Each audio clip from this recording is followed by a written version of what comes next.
Hello, everybody, and welcome to Empires of Arcadia. How are the three of you doing today? Three of us. Three of Four us. of you. I can't do. Wow. Which it's gonna one be of us those doesn't days. count? Damn, he's already crossed someone off the list. So who dies Yeah. to a breath Who's weapon your- before we Only even me. start? Who's your I'm least like- favorite kid, Koibu? You have to- I love all my children equally. I'm about to like fight some shit. It's like, well, Ziz is dead already, so I only got 3 today. Much less maintenance. I'm doing great. How are you doing, other people? Trump I am feeling fucking fantastic. says, okay. Trump, how are you feeling? Doing all right. Just I'm feeling especially good since I am eating delicious fried chicken right now. From where? Here from Kentucky. Oh, hell yes. Amen. Okay. Devin Nash, how are you feeling? I am also eating. I discovered that Chipotle has a thing called barbacoa, Oh, yeah, hell yes. and I was like, I can't believe that my entire life I didn't know about this. Oof. It's incredibly good. It's What- like Is barbacoa, what's the difference between like barbacoa and like pulled beef barbecue? Is there a difference? This seems like a similar thing. chat told me that it was. My chat told me once that it was coming from a cow's face, but that might be a meme. Oh no, ew. I hope not. I don't like it anymore. I'm sure like the actually people can let us know, but I don't know. You We'll know- let you know. I'm not reading chat, but yeah, like this isn't just D&D. This is like an eating podcast. I have to eat during this time because this is when I get off work. yeah. Everybody always leaves me these. I get emails that are like, "Why do you always eat at the beginning of episodes?" I'm like, Wait, what are I you have eating, to. Ziz? Omelet Oh. with Wait, isn't it burgers like in 2 a.m. for you? You don't have an excuse. Yeah, 2 a.m. It's omelet with burgers. This is breakfast. Omelet with burgers? Mhm. Interesting. Koi, but what are you eating right now? I just finished my quesadilla and my first beer, so I will be opening Okay. another He's- one. I love how he said it's just like that's just the preamble because he has to deal with us. Okay. Koibu only eats the souls of people he consumes in D&D. Yeah, I needed this so much. This is my first meal of the day. Yum. KFC for breakfast. There's, Well, you also just woke up an hour ago, right? Something somewhere. I'm on a pretty late schedule right now. true. Yeah. I woke up like 3 hours ago. I only slept 4 hours. That's where I was when I was playing Peely really hard. I was going to bed at like fucking 6 or 7 in the morning. I had to rein that in. It was getting pretty rough. Yeah. All right. Well, before we get into combat, I would like to just show you all a better view of what you're going to be seeing today. This is the creature that Flintheart, who's up front? Thorbjorn. Zuz. No, Yeah. it's Flintart. It's Flintart. What Thorbjorn is going to be seeing. No. Look at him. Wait, how do I look at it? Well, It's first in you go Roll20. into Roll20. All right. You Bless launch you. the campaign. Yeah. Yeah. All right, I've done that. Who made that? That is a Matthew Berger art original. Oh, that's fucking cool. Does it have 2 faces or is it's It is a two-sided creature. It has 4 arms and a front and a back. And currently one side is facing Thorbjorn. And unless there's anything anyone wants to say, I think we should just hop right into combat. Well, hold I have on. something to say. You fucked up. Does this what? What were you gonna say? Well, Neil is showing that the monster has legendary resistance in chat. I am. How does I'm it showing poop? that. Oh. What, okay, wait. Does it have Well- one brain or 2 brains? You don't know. You've never explored this thing before. We should ask it. Well, I don't agree that it's left-handed on one side and right-handed on the other. That's just completely immersion breaking. I'm just, I don't. Maybe literally it's ambidextrous on both sides. literally unplayable. Unbelievable. Why is it that we can't just like ever talk to these things? Why do they have to all be so Yeah. mean? Wait, You've we never actually tried. we have in the past. You've never tried. Remember, Grub talked to some goblins, gobos, Oh. and I Yeah. think they're supposed to be working at Yaka now. I don't know if. We've What if checked we up like on it. just talk to this guy and he's like, yeah, actually, like I've been looking for some friends. Like I need a new party. Like that'd be really Yeah. cool. Yeah, let's do it. Yeah, Can that's I be a great. mouse Why don't we puppet? roll for initiative, and then you guys can talk on your turn. Who's rolling? I've been feeling kind of alone in this cave actually. I'll Like, roll, because like I'm the one You're about to be front and like center. mangled. Yeah. Maybe the other side has a smiley Right. face. that's That'd be actually really cute. 10 out of 10. Music volume's a little loud. Wait, did all of our goblins really die to a Trollaroo? I don't remember that. Yep. Yeah. Oh well, damn. All right, Thorbjorn. This thing crawls out in front of you. You take a step back or so to see, surprised, I would expect, to see this thing crawling out of the pit. I was And expecting it. For its very first action. Real quick, I don't think we can see the anything either. Oh, Yeah, you guys are on the wrong We're map. not on the battle screen, sir. My mistake. I was just going to start killing you guys on the wrong page. Okay. Oh no. All right. Can you see it all now? Yep. It's loading the textures, but yeah. Okay. Well, I have a great plan. Oh. wow. The first act the creature is going to do is Destiny knows. not attack you with its scythe, not use any of its fancy pantsy abilities. It's going to use a pleb ability known as grapple and throw. So give me an Yeah, you were. give me an opposed athletics or acrobatics check while the man scorpion tries to grab and throw you down the pit. If you have if you've got inspiration, this might be the time to use it. Heads up. Everyone has it. I might have used mine already. I used mine. I can't remember on what though. What? You've No, you used didn't. yours since we got into this dungeon? We Oh, literally just got it. You from might going to have from Yako. throwing a rope or whatever earlier, remember? Yeah. Yeah, sorry, okay. Yeah, I used it. Well, roll well, young warrior. Nope. The man scorpion grabs you, and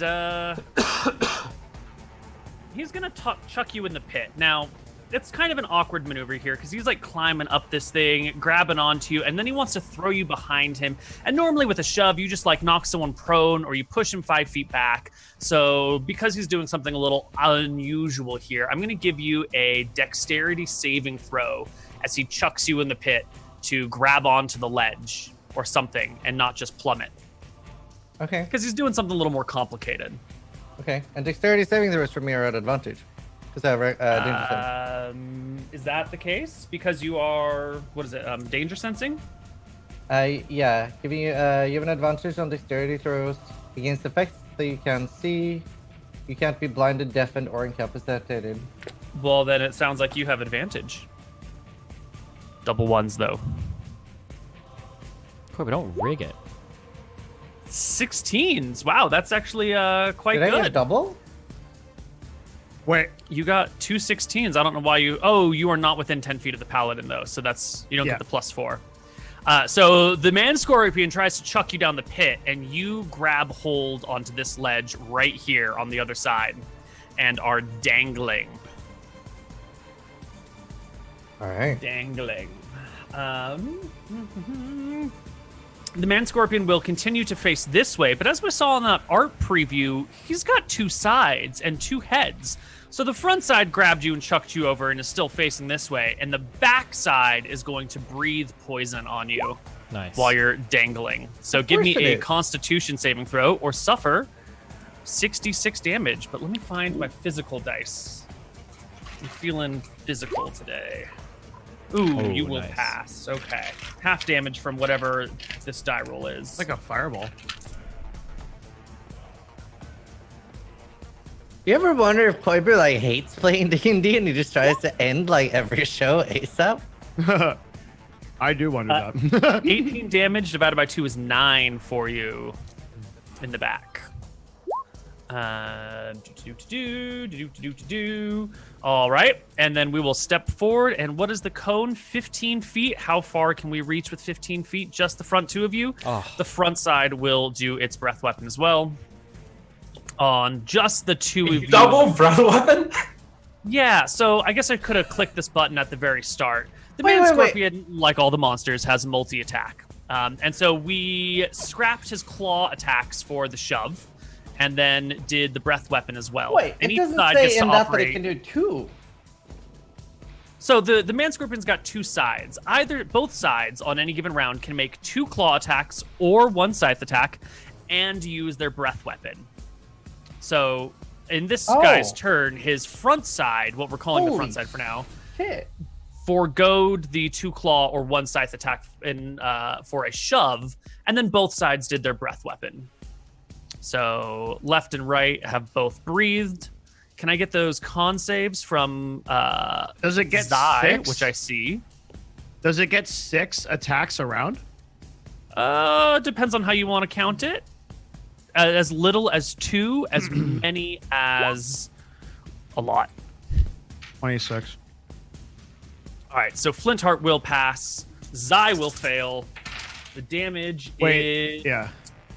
10, 16, 17. So 17 to the fail, 8 to the pass. And you guys are also within 15 feet, right? Because I guess you were reading that pretty well. There were 2 He's got 3 scorpion tails, but they can each only attack 1 person at a time. So it'll just stab out at you and at you. And I think Flintheart maybe gained HP instead of losing it because now somehow you're at 58 out of 50 instead of... What? I don't know. Your HP bar says 58 out of 50. Oh, I'm sorry. I fucked up. I modified the wrong That's right. Okay. Were you at full HP? Yeah, I just modified the wrong. I modified the maximum instead of the temporary. I'm now at 50 HP, minus 8. Okay. 58 minus Got it. 8. Yeah. Mhm. Got it. Okay. I was fucked up. And then our 2 scorpion tails will come in. First one at Zai. I actually have second one at Flintheart. I actually have an ability that every time that I get hit, I gain HP. Oh, that's really good. Yeah, it's super cool. I should have taken that ability. Mhm. Looks like both of the tails will miss. And that will end our man scorpion's turn. Player characters. Okay, I would like to take one shot, Koibu. 26 is going to be a hit, right? Yes, that hits. I need him to make a strength saving throw. I'm pushing this motherfucker off. I have a superiority ability Holy called pushing attack. I can push him up to 15 feet away if he fails a save. 6 He fails his strength. Get him save. out of here. Let me roll damage So as well. 15 feet backwards is gonna bring him to this ledge. He will take 11, and he will begin to fall. Now look at this. He's clipping right into Thorbjorn. Oh my god, are the 2 of you gonna fall together? Oh no. I rage. Maybe. We will. Hold on. He might pass his deck save to not fall off the cliff. 15 will do it, so he'll catch himself here. And I think with the catch, he is just on the side, and you're on the side, and you're both dangling from the cliff sides. Right. I also get to add, I'm sorry, real quick. I get to add 1d8 damage to that, so 7 more as well. Oh, thank you. Okay. It's quite a bit of damage. Yeah. All right, So- next player. I rage, and I can easily pull myself up, right? Yeah, it'll take 10 feet of movement because climbing takes twice as much, but Okay. you can climb to the top. And then I can like you said, because of my strength, I can very easily jump these. If you have a running start, if you have 10 feet of running start, you can jump your strength modifier. If you have less than that, I think you jump half that. So you only have 5 feet of running room right there. So you're either going to need to make like an athletics check to clear the additional footage, I think. Okay, but it's an advantage when I'm raging, right? I'm not sure. I'm angry, Kobe. I hear that. Jumping. When you make a standing long jump, you can only jump half the distance. And you have 18 strength, is it? Yeah. So you can jump 9 feet. That's fucking close enough. Just don't botch your athletics check. Okay. Like, yeah, no 21. problem. You easily clear it. Right. So that has taken you 10 feet to get here. And then that's taken you like 20 feet to get over there. So that's been 30 feet of movement to get to that spot. Okay. Long live the king. 25 feet. What are you gonna do? I want to like throw him into the thing. I'm gonna. So like, you can make push him. an athletics check to shove him down. And that counts as an attack, right? That will be your attack action, yeah. Okay, just making sure it counts as an attack. God, I love that reference. What did I do? Thanks. Just what did you say I should do? Athletics? Athletics check.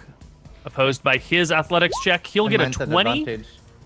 Ooh. Oh! You get double 27s. Also, that's a Long natural, live the king! natural 22. Well. That's got to be like a crit shove. Yeah, his gravity is twice as effective on him. Yeah. Yeah. He falls. The attack he was planning on using against you, you used on him. Would you roll me 12d6 falling damage? Damn. He just wanted a friend. Oh my Oh god. wait, that wasn't good, was it?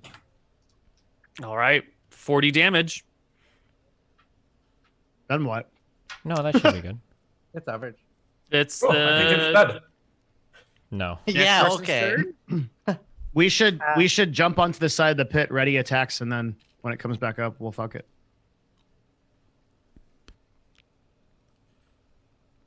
Is combat over, Koibu? No? If you guys want to stop fighting, we can leave combat. The No. music stopped for me, so I wasn't sure. Oh, now it's back. Oh, now it's going away. Yeah, it's going away. Yeah, you guys are seemingly done with the monster. What? No. I would like to ready. I, I would like to ready an attack either here or here. Hey guys, look over those pits. Do you see it coming back up? You can It's- ready it's a attack in separate room. one You won't be- direction. Yeah, won't like be it. able Yeah, to- and that's what I mean. Like towards. Okay, Here, in front of can him. I look down? Sure, go ahead and look down.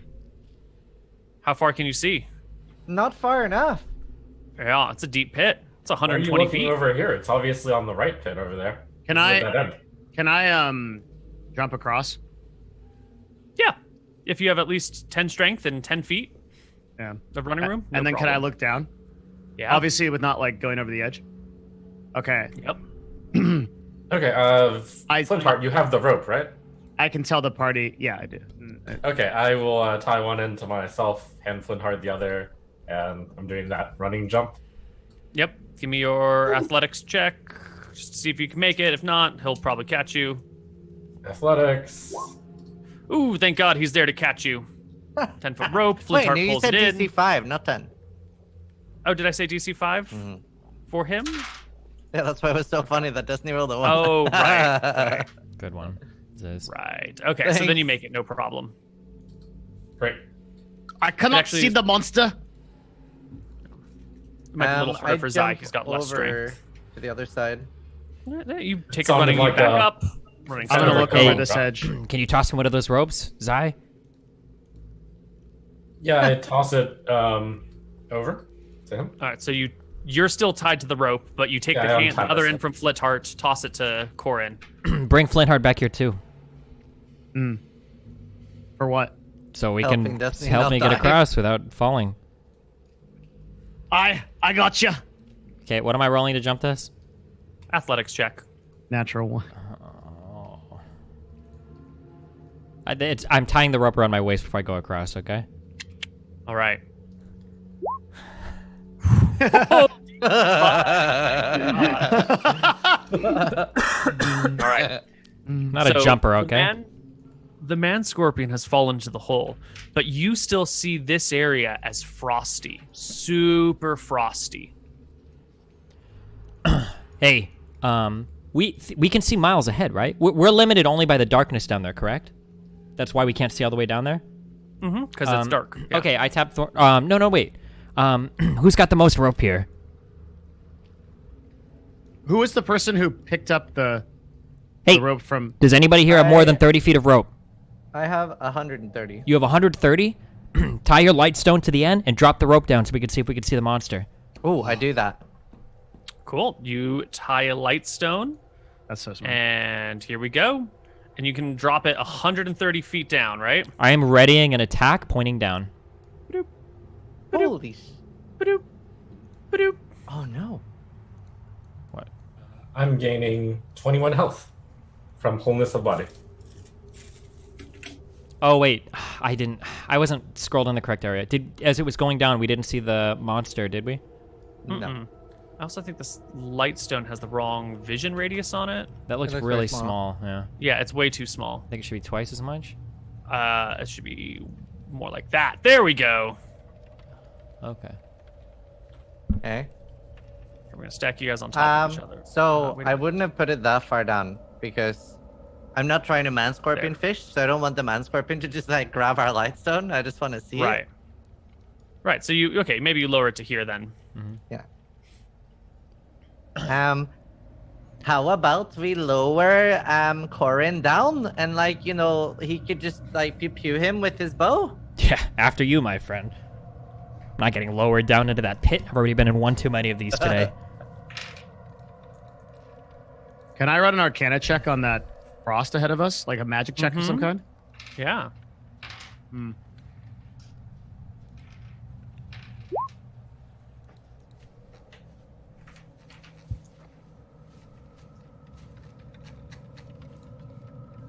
Does my danger sense give me the ability to like get like an eerie feeling about it?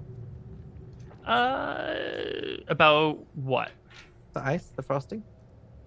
Well, yeah, I think all of your senses are giving you an eerie notion about the frost because this is a hot, sweltering jungle.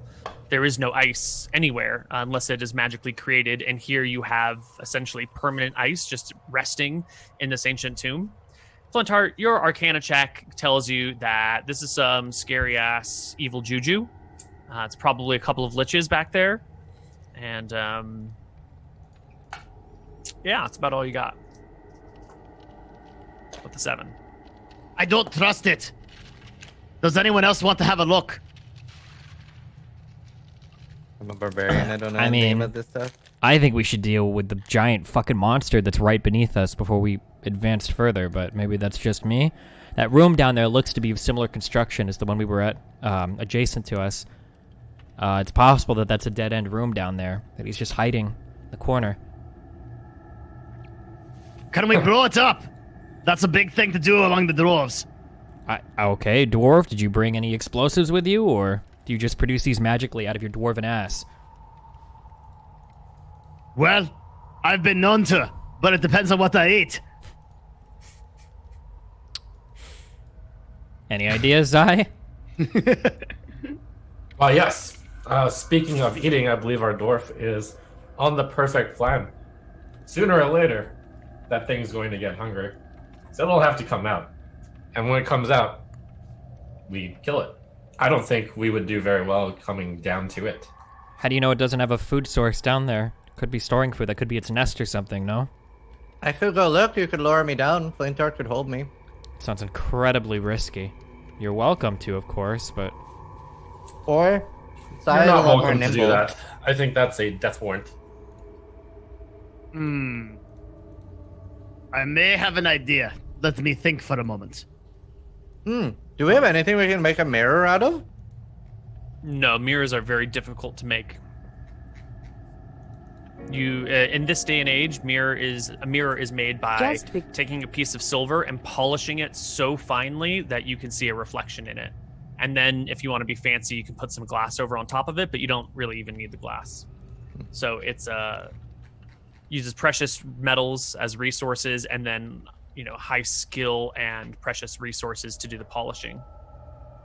So improvising mirror. When it like hit the floor, did I hear a thump and then some movement, or did I do? Because I guess it's a big thing, right? It definitely would have hurt. So it falls like 130 feet or 120 feet or whatever, and it hits the ground, and there's like like 2 screams that come out. Definitely sounded like it made noise, not like a dead body.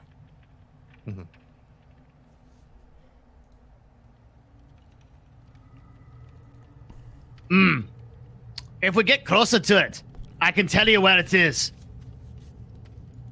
I mean, we could lower flint steel down on a rope if you really want to. I Is that don't know about necessary, that, Flint? laddie. I'm in plate mail. Is that necessary? I know where it is. It's No, I down mean, there. I can tell you quite readily. I have a sense of these things.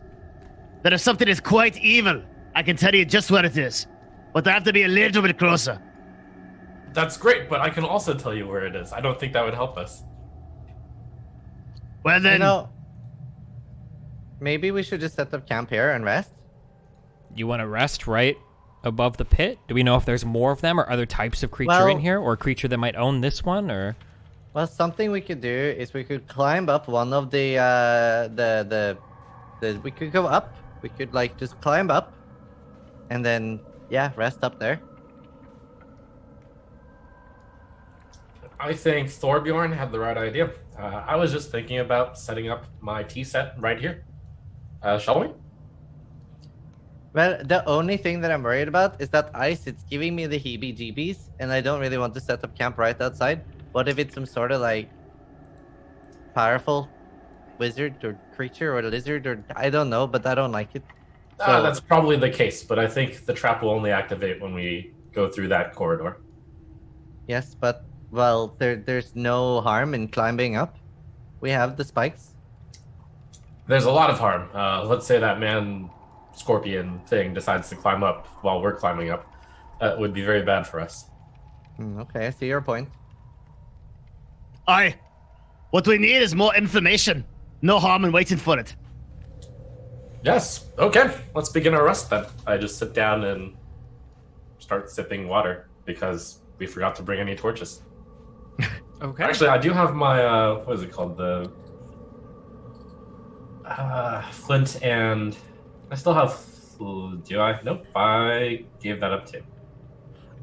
Do you guys reel up the lightstone, or do you leave it dangling down? Good question. We should leave it there. Okay. Any of you have any way to create fire? We have torches, no? Wait. I have a tinderbox. I think I have an idea. I draw my sword. It ignites into flames. Ah, Oh, excellent. true. Mm-hmm. Excellent. Your weapon is perfect for making tea with. I put my tea leaves into the cup, put it with water, and use the fire from the sword to heat it up. So you guys Pull are the gonna take a lights on short up a rest bit. here then. Yep. Yeah, and I want to. Can I spend that time doing some more Arcana checks because I really want to like analyze that ice and think about it. Certainly, but I just want to get an idea here. Thorbjorn, you want to do your short rest, all night rest over here on your own little 5-foot wide platform just by yourself? No. I'll move over to the team. Okay, the whole party wants to rest on this 15-foot Nope, wide I'd rather platform? back up. We should split into two. Think I so? agree. So I thought that that was a very good idea on Flintheart's or Thorbjorn's side to be over there. Do you want to stay there so that when it poison breaths us, it doesn't hit everyone? All right. And just to make sure you don't feel lonely, well, unfortunately, I can't jump across, so I'd rather stay on this side. We're also actively watching the Lightstone, so we'll know when Yeah. it's coming up. Yeah, yeah. Mhm. Okay. So it dangles where you have left it. Do you want to join on the other side, Flintheart? You can just like stay above me, then you'd be next to me. I can. There's room for two. Yeah, that'll give me a chance to look at the ice more. Okay. Yep. Cool. So you can Oh, be over and here. and do you want to give myself or Corin some healing, also?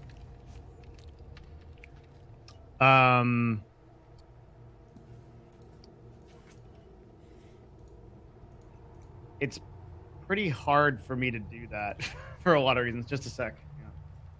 Am I level 6 now? You should be. I think you're 6 and we're 7. 2 of us are 6 and 2 of us are 7.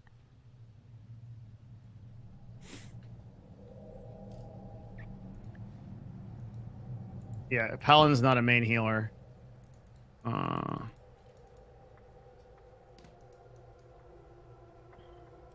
Okay, I was that's so unfortunate. excited that we managed to knock it down.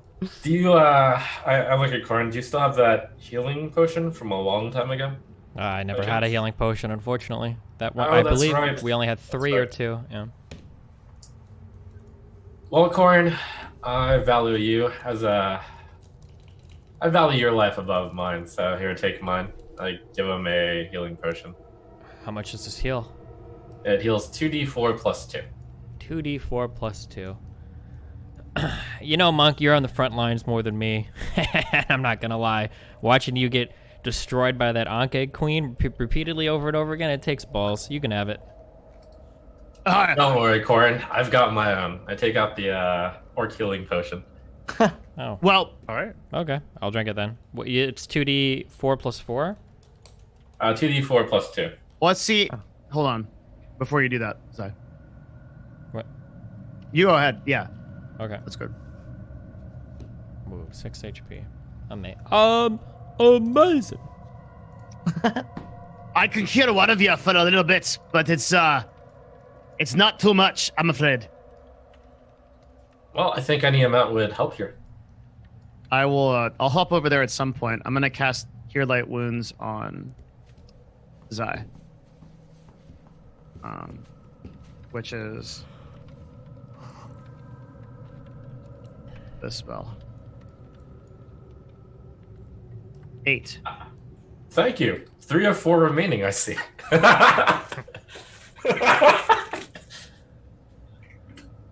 What is funny about that?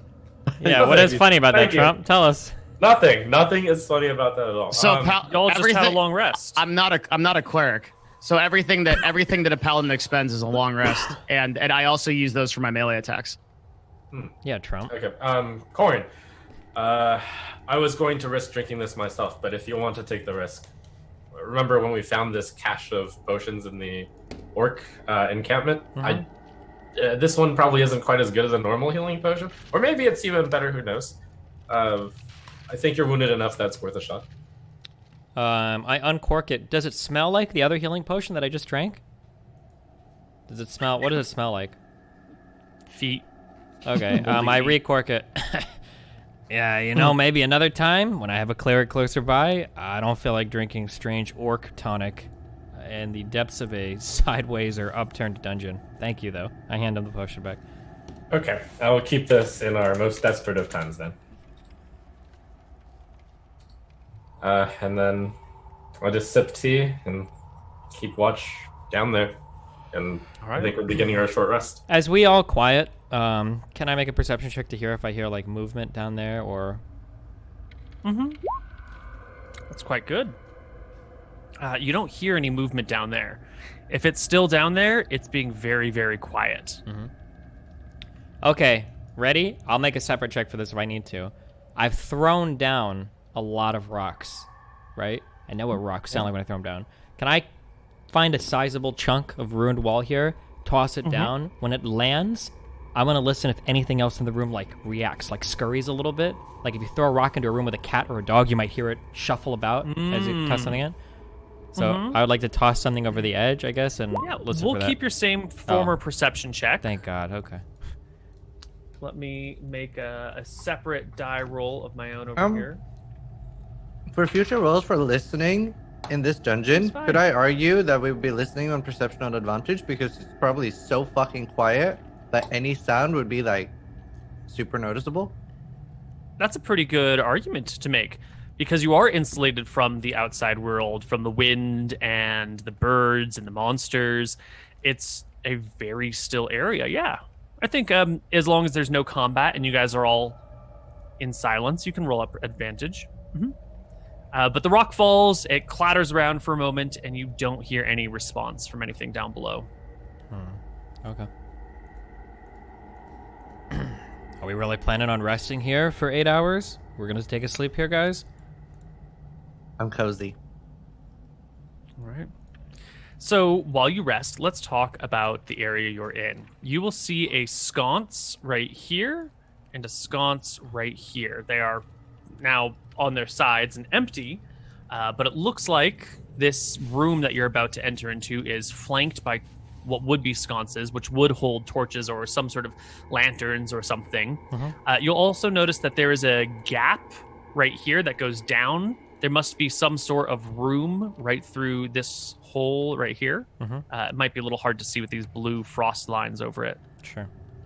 Is the frost like frosted over the entrance of the room, or is the frost just on the walls and the floor? It's on the walls, the floor, the ceiling. It's just kind of on the stonework. I want to do some things. One is with taking a lot longer to look at it. Can I get a better idea of what it is? Yeah, give me a second Arcana check now that you've had everything, had it all the time that you want to explore this. Nice. 15's pretty good. So clearly it's magical, right? It's either some sort of negative energy plane, like unnatural, unholy source of cold, or it is a permanent magical effect created by a spellcaster. So this is either an intentional preventative measure or a side effect of the strength of the undead monsters within. So I want to, you mentioned to me that there are big rocks that have fallen over all over the place. And what I want to do is I want to take a rock and I want to put it inside the frost and see, and then watch it and see what happens. Can I stop him? Put a hand on his shoulder as he's about to do it. Flintheart, I think we should wait with playing around with the ice before we're rested. What if it's some sort of warning system? We can wait and do it when we're fully rested. I don't want somebody one-shotting Corin. Aye. As ye see it, barbarian, it shall be so. I put the rock down. Okay. You'll notice that there is text, Flintheart, written on the sides of these walls, but it's in some fucking human language, which is long lost to you, and you have no idea what the hell it says. But there is text written on the walls. Does it look magical inscriptions? Or does it look like just information? It looks more ceremonial. Okay. Yeah. Well, I plan to put the lock in here, see what happens. Maybe if you walk through it, freezes the whole thing over. But nothing to be learned from it now, and anywho, we got to rest. Maybe. So now that you mentioned it, Quibs, this I thought it originally was just the walls, but it's the entire area, right? That's frozen. Right. The floor, the ceiling, and Does the it walls. does it extend out of here at all, or is it like really sharp? It just stops right here. There's a bit of a fade, maybe like a foot or so, where it kind of fades out, but it's quite a sharp ending. Circular at all, or just like, are we talking a curve like that, or? No, it's fairly, it's not perfectly straight. It's got a little bit of a wobble to it. Okay.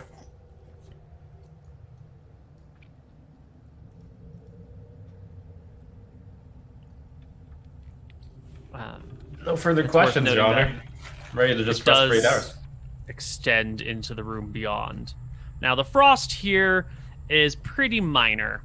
It's not going to give anyone disadvantage on any checks or anything to move on it. It's not like a nice thick layer of ice. It's just like a little thin layer of frost. Just in case anyone We was might wondering. instantly die when we touch it. We don't know yet. Yeah. Oh, It's when you harmless. look further that way, is this room also iced? Yeah, the whole thing is just frosty. Okay. How far can you guys see in? I can't Not see very anything, far, so- it looks like. Are we supposed to see the giant frost worm on the throne? With the lids on its side? If your character token can't see it, you can't see it. Actually, Flintheart, you are close enough. You might not be able to notice this yourself, but if your character is gonna sit here for 8 hours or whatever, resting, you can sort of barely see that blue circle I just drew, right? Yep. I can see that. That is the start of a staircase. Mm. And it looks like there's no stairs over here, but the staircase starts like right there on that corner, if you can Okay. see that.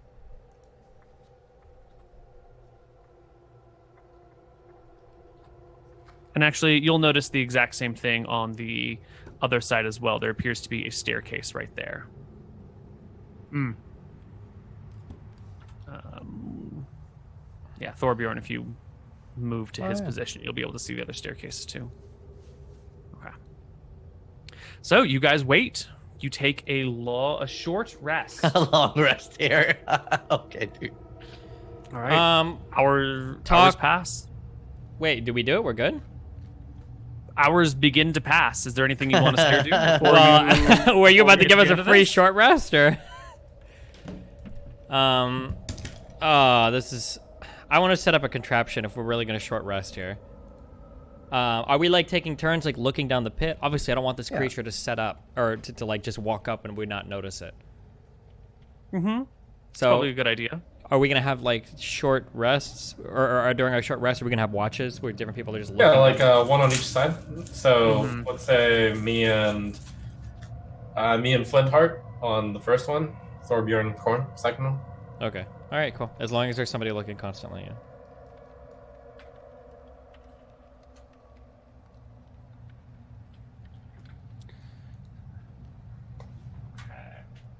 Yeah. The day passes. You guys take shifts sleeping. The cold continues to frost over that area. There's no sign of the man scorpion. You're alone in the crypt all night long. And we never heard a single sound. You heard thunder and lightning coming from the entrance a little bit, during the late afternoon, like you would typically hear. Maybe there's some like rocks falling or something that hits near the front and echoes down towards you, but there's no sounds coming from inside here. Well, I don't know. Everyone give me a perception check at advantage. Maybe there is.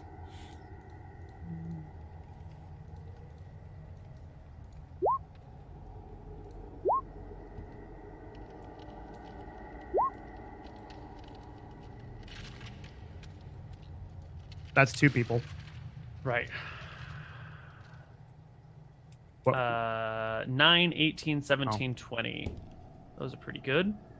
You will hear the occasional small sound coming from the pit below. It's definitely sort of down there, you think? Or there's something down there. I rolled the wrong thing. I'm so sorry. Oh, you did roll a performance check, didn't you? Well, it's fine. Okay, sorry. 24. Yeah, you hear some movement down there. Rarely, but it's there. Okay. The day passes. You guys have all taken a short rest. You can expend hit dice as needed.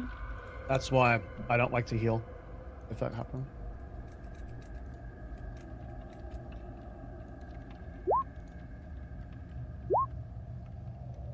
Damn. Any thoughts on the nature of the place you are in? Tomb. Clearly a crypt of some kind. Our tomb. Well, during my watch, I'll idly chat with Flintheart. There are tales of undead creatures of great might that radiate cold. Think Really? that would be the case? As a paladin, could I do like a check of what I know about such things, Koibu? Of undead creatures of great evil? Yeah, of course there's undead creatures of great evil that radiate cold. Yeah, it's a thing. Would I know what specifically?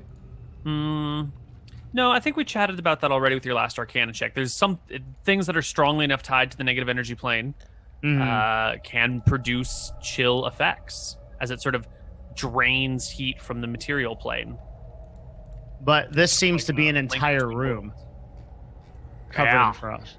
Yeah, Well, seems pretty spooky. we're up, guys. We need to figure it out, okay? Step by Okay. step. Let's not get too far ahead of ourselves. Number one. Wait. What? I pick up the rock. Wait. Wait. One Yes? thing at a time. We know we have a creature beneath us that we are absolutely killing before we advance. Is there anyone that disagrees with that? Yes, I disagree.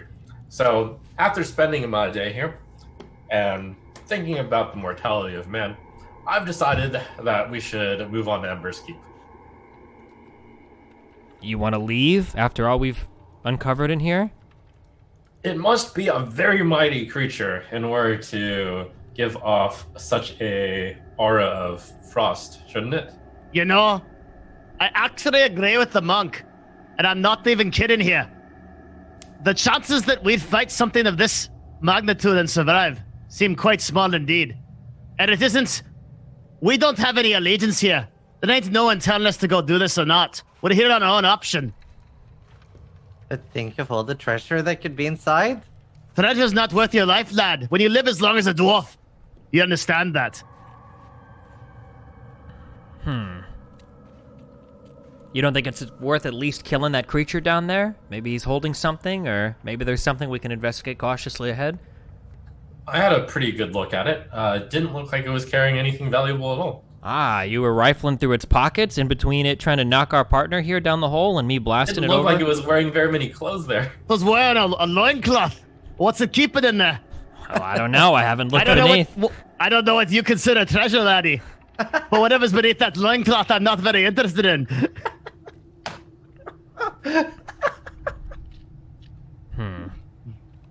Well, I would like to at least investigate a little bit. Maybe we can like see something up ahead without actually engaging it in combat. And if it looks too scary, we just zip out. While that might be true, if we run into anything ahead and then this creature scurries on up and fights behind us, we're surely doomed. We know there's a creature beneath us. We know we've done it. Well, at this point, he's probably fairly recovered. But we know we could probably kill it, given the opportunity to surround it. But I suppose ultimately it's up to you lot if you want to leave or not. Why can't I put the rock in here? Well, if you activate some sort of trap that freezes us at some point, and Well, the other now creature you can comes... probably do it and try it because like now we're awake and rested. I just didn't want to do it before resting. Yeah, if you want to. We can try it. I don't think it's a trap or warning system since the entire place is blue. That would make for a bad warning system. Aye, because the whole room. But what I want to see is if we freeze over instantly. Good idea. Go for it. I pick up a rock and I put it in the hall. Right. I instantly die. It's fine. Nothing happens. Does the rock get colder? How long do you leave it there? I watch it for a few minutes. Is it freezing over? A few minutes pass. Nothing seems different with it. Really? Yeah. I touched the snow. It's frosty. Yeah. It's cold. Is it like the Cold. snow that I've seen in Forfjord? It's not so much snow as frost. Like, when it barely freezes at night and you wake up early in the morning and all the grass is sort of like brittle and covered with a little bit of whiteness to it. It's more like that. It's a very, very thin layer. Like more like rime than snow? I don't know what rime is. What? What's rime? How do you spell it? R-H-Y-M-E? R-I-M-E. Rime? Rime ice?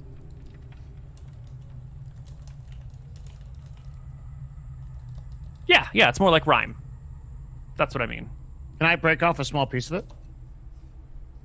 It's too small. Like, you could brush it with your finger maybe and like pull up a little bit of frost Ooh, on your finger, but it's I millimeters tall. wipe some of the rime away and see if it like comes back. Not right away. Maybe it takes half an hour, maybe it takes an hour, maybe it takes a couple days, but it doesn't come back in a couple of minutes. I pick up another rock Mm-hmm. and I want to throw it through the hallway into the room. All right. It sails into the hallway, woo, and then it begins to sink and lower and clatters onto something down in there. And then it sounds like it tumbles and falls. What do you mean something? You don't know? Like it hits something else made of stone. And then after it hits that, then it falls and hits something else made of stone. And then it falls and hits something else made of stone. Excuse me. There's a small room here, right? Could you throw a rock in there? I do so. Yeah, it just tumbles. It falls maybe 10 feet at most. That's it. I step so it up on looks the like ledge and stand here. Yeah, that room's worth looking into. Okay. You are there. You I are inch not forward. attacked. You are not murdered. You're fine. It is Yeah, you just a can- tiny room. I can't see anything of importance inside it. Is there anything in it?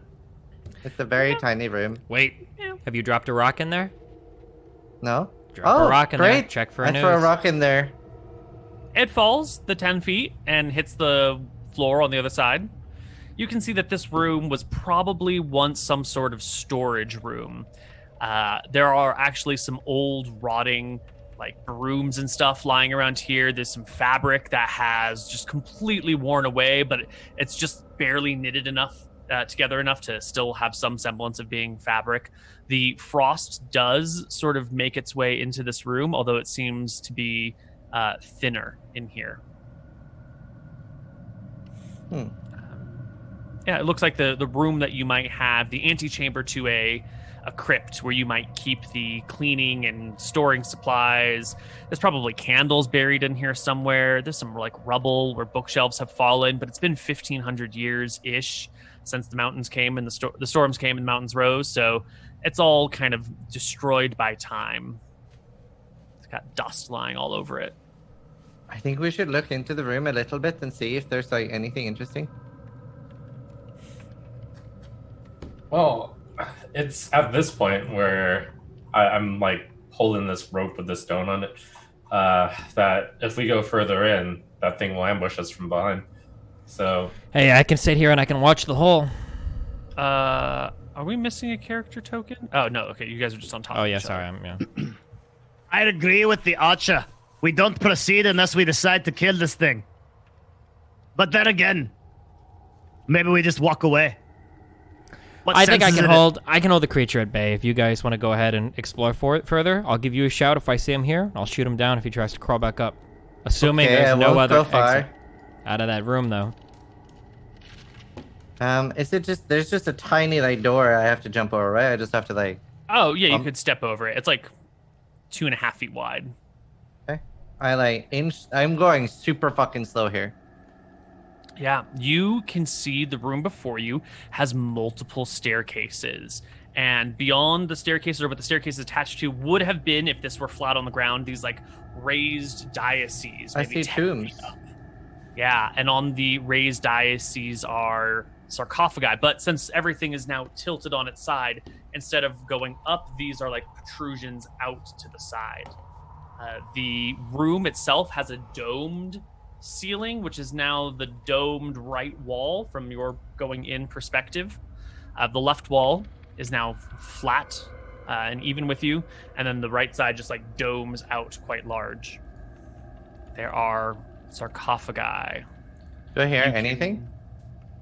No, you count 3, but you see 4 staircases, and if you move horizontally, you could see the 5th staircase down here. do you want to try to negotiate with that creature down there? I ask. Wait, Koibu, can you tell me what this is? Is this something I haven't seen before? What are you talking about? What I'm pinging here? That is a statue. You saw one in one of the other in that pit that you fell down into. It looks like the statue of a goddess. Gotcha. Okay. Maybe Martha, maybe Velthara, Yeah. Okay. Gotcha. maybe Verasi. Can I inch forward to like the edge of the, not falling down? Yeah. You come all the way to the forward ledge. You can see 5 dioceses. You can't see the furthest in one, but you can see 4 other sarcophagi. One of them looks like the top has been sort of cracked open and fallen about. The others look fairly intact, somewhat damaged, and they seem to be in a few different styles as well. Give me an investigation check. Does it feel cold in there at all, Thorbjorn? Mm-hmm. It's chilly. Yeah. It's like if the outside is hold on.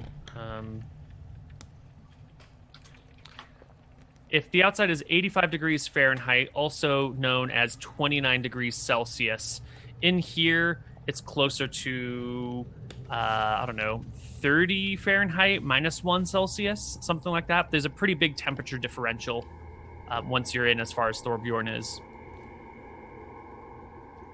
Can Not I enough to really get in your way, but enough to be unpleasant. Can I want to do this. I want to take the sconce that was in front of me. Yeah, you can break it off the wall. It's attached to the wall. You'll have to. I don't want to break physically it. Damage it. I want to Oh. I want to draw my sword Mm-hmm. and then light it. The sconce is just the holder. The torch that would have been in it is long gone, unfortunately. For the Are stream there The sword any- can be lit. can I get vision of Ziz's character just for stream's sake right here? Yeah. Is there any mentality? Is there any burning ingredients around from it? Mm-mm. What about Oh. in that? What about in that little room? You said there's Yeah. broomsticks and stuff. Maybe. The rhyme, does that stop where I'm standing? No, it does continue out through the rest of the room. It, Does it get Goes heavier all- towards the middle pedestal? no. This room is thickly coated with it, but it doesn't seem to necessarily be. How do you say? The inside is thicker than the entryway, for sure, but it doesn't seem like there is a greater organization of it on any one pedestal. Oi, Thor. Hold on, there was that investigation check I asked Thorbjorn to make. You will notice that the sarcophagi that you see, this one and this one, appear to be categorically older than these two here. Not only are they a different style, but you can see they are well more worn. It looks like these bodies were interred at very different ages, or, moments in the past. Okay, and let's see. This is in the perspective that's like the left wall, right? What is that? All these sarcophagi are nailed onto the left wall. Yes. Oi, Thor. Toss me some of the wood in that room. What room? The little one? Aye. What? Sorry. I don't know if I can get back up that easily. Can I? It's a 10-foot gap. Pit, you are 6 something. Oh, okay. 6. How tall are you? We don't have a height for you. If someone were to give you a 6'3". hand, you could get out without too much problem. It would be like an athletics check. And you might scramble a little while, but you could get out. Okay, I'll go get the wood. Sure. You drop down into this area. You break a couple of things as you land. The wood here is frosty, which is probably what's kept it from entirely deteriorating. And as you knock over the scraps of crap around here, you'll find some candles that have aged very well. You'll find some scrolls that just turn to dust as your feet touch them or your hands touch them, just completely shatter into little bits and pieces. There's some old fabrics in here. You find some sort of little bits of metal that look like they were probably medallions once upon a time that have aged poorly. Mm-hmm. I grabbed them. You what? I grabbed them. You said metal was rare in this world. Yeah. Yeah, you can grab these like rusted medallions that are basically fused together. They're made of iron or something, some sort of iron alloy maybe. And it's just like this. It was probably once like a nice necklace you could wear, but now it's just like this awkward clunk of metal rusted necklaceness. Oh, never mind. I don't grab it. Is that entire room up there covered in ice? Mm-hmm. Yep. Like the mini room you're in? Is there a point where it seems like the ice is originating? Like, is the ice thicker around some parts and then it kind of tapers off? Or what's going on down there, guys? Is it? Doesn't seem like it. Toss me the stuff. I tossed him the stuff. For the ice thickness, Koibu, is it uniform every place that it appears? Or does it taper off and looks like it's like thicker in certain areas? It is thinner in this corridor, and then it seems to be relatively uniform beyond. And it's still a matter of millimeters. It's not particularly thick anywhere. Okay. So I wanna help Thor up first. Okay. Yeah. And You guys can get out. There's no tension happening right now. The only thing I would quite like to try, I would try to like attach the light stone and sort of like throw it into the room to like see a little bit further, because I don't think we're limited by my sight. I think we're limited by light. Mm-hmm. Absolutely. So you have one light stone dangling on a 130-foot rope right now. Was there another light stone you wanted to chuck in? Mm-hmm. Because I and you have my don't have a elven light- rope You don't have a lasso. rope for this one, right? I have my elven rope lasso. Okay. How long is it? It never got specified. It's 50 feet. 50 feet? Okay. So you can chuck it in. I'm going to just throw it, Yeah. and we'll So I just would see throw where. it high. Sure. So you can arch it up. It's going to move as things happen. So you're just going to have to watch it as it bounces around. I'm watching. Okay. Yeah, So do my you should see it move now, right? No. So we see it move, but the light radius we don't see the light change. didn't Yeah. update at all. Oh, okay. And it actually It just gave you still it still hasn't starting. updated at all. What? If you see on my This is stream. the old. This is the right. This is the bad light stone. Yeah. There we go. So you'll see here. Is that enough to see everything? Well, why is it fucky? That's why it's fucky. We got to change these things. There you go. Oh yeah, we can see that. Yeah. And for a moment, you would have seen up here as well, Okay. and then it would have fallen down to about here. And Does those the tomb in the middle sarcophagus, they're like attached to the floor? Yeah, they look like they were sunken into the pedestals somehow. That Gotcha. they're not just resting gently on top. So I want to take the wooden materials, the fabric, and I want to light both sconces. Okay, you can grab the wood, you can grab the rotting fabric, you can put the candles in there for one big jumbled mess and ignite them. They are now gently burning. No change in anything? Nope. The tomb in the middle, does that look like severely different? It does. That looks like a third sarcophagus type as well. It looks the newest of all of them, the most intact. It has the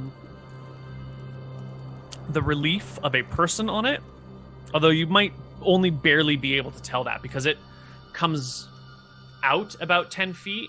Your passageway is about 10 feet as well. So if you go to the very far right side and look down, you can see maybe like a little bit of a rise to a body that would be in relief on the coffin. Okay. Are you relaying that back to us? Yeah. That room looks like fucking hell to fight in. Mm-hmm. Well, from what I can gather then, if there were any valuables, it would probably be in that coffin. And if there was a very powerful evil, it would also be in that coffin. Well, I mean, there's clearly something evil in there. So there's a, just to be clear, the staircase leads somewhere into like it leads into a room of some kind. Can you see Thorbjorn's perspective? Yes. You should be able to. So the staircases lead up onto these diaceses. Oh, okay. So there's not like a room below it. It's the coffin is like it's a raised It's like a platform raised with platform, a coffin yeah. on it, on its side. Yeah, but the whole thing's cockeyed. Yeah. Okay, but the coffins aren't open. No. They're all sealed. They look like they're sealed shut. Well, the Yeah, bottom this one one is looks open. badly. Broken. Looks partially broken. The And did others we are see- seemingly shut. Did we see anything in there? Not really, because the coffin is, you're in like a 10-foot wide hallway, and the coffin would start 10 feet to the side, so you can't quite get to the side to get the parallax view that you would need to see into the coffin. You can only see like the edge of the coffin. real quick, That, how uh, tall is the ceiling in Filled this? with gold, and you wouldn't know. How tall is the ceiling in this room? The room is No, 80 no. feet across. That means the very center of the ceiling is 40 feet, and it's a dome that Okay, comes out. so if we were fighting in that room, if we were like on this bottom area, we would have 40 feet from... No, it's a dome in the very middle. So at the the very edge is going to be about 10 feet wide all the way along. So we wouldn't be maybe able to a little bit stand. more down here at the bottom. You could stand maybe one person down at the bottom, but you could still put two at this point, if that makes sense. It's a weird mathing domey thingy. Okay, gotcha. Well, Paladin, you said that the ice meant evil, right? You should have some sort of insight into this, no? I can tell you what I can tell you. It's magical, created probably from some fiend. Oh my God! Wait, Koibu, hold on. See? I cast it. I have an ability that can deal with this. I can't believe I didn't remember this. It's the ability. I can use Divine Sense, which is an ability where I can detect any celestial, fiend, or undead that's within a 60-foot area. Ooh. Does that take a use of an ability? Yes, it does. I can use it once plus my charisma modifier per long rest. Ooh. Let me just take a read on it. The presence of strong evil registers in your senses like a noxious odor, and powerful good rings like heavenly music in your ears. As an action, you can open your awareness to detect such forces. Until the end of your turn, you know the location of any celestial, fiend, or undead within 60 feet of you that is not behind total cover. So anything that's in a closed sarcophagus would be behind total cover. If you know the type, celestial, fiend, or undead, of any being whose presence you sense, but not its identity. With the same radius, you also detect any presence, blah, blah, blah, blah, blah. Yeah, so if the coffins are all closed, then those things will be behind total cover. And I if wouldn't they're get a not- sense of it Right. at all. Right, it's- if they're it's behind useless? total cover, you don't sense anything. Right? Did I read that correctly? Yeah, Yeah. you it can doesn't unsense say that undead. I wouldn't sense anything. like it can be subjective. It's kind of up to you. But my understanding of it is like I might like have less of a sense of it, but it feels like to me that as long as it's within 60 feet, I get some idea if something's there, even if it's faint. Okay. Yeah, you might not be able to know what is there, but you might be able to sense something. Go for it. I do so. Yeah, use it. Yeah. There's undead in there.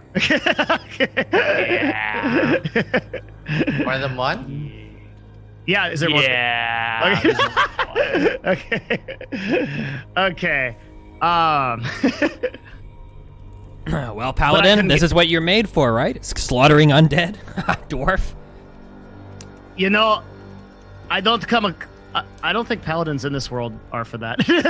Right? Like, wait, isn't that the whole? What's the point of being a paladin? I thought it was literally to do undead things. It's following a specific god, like very, very closely, like Seor, right? Like in the original D&D world, I think that is true, but there's not like a lot of undead. Like I would never have encountered undead in your world, right, Koibu?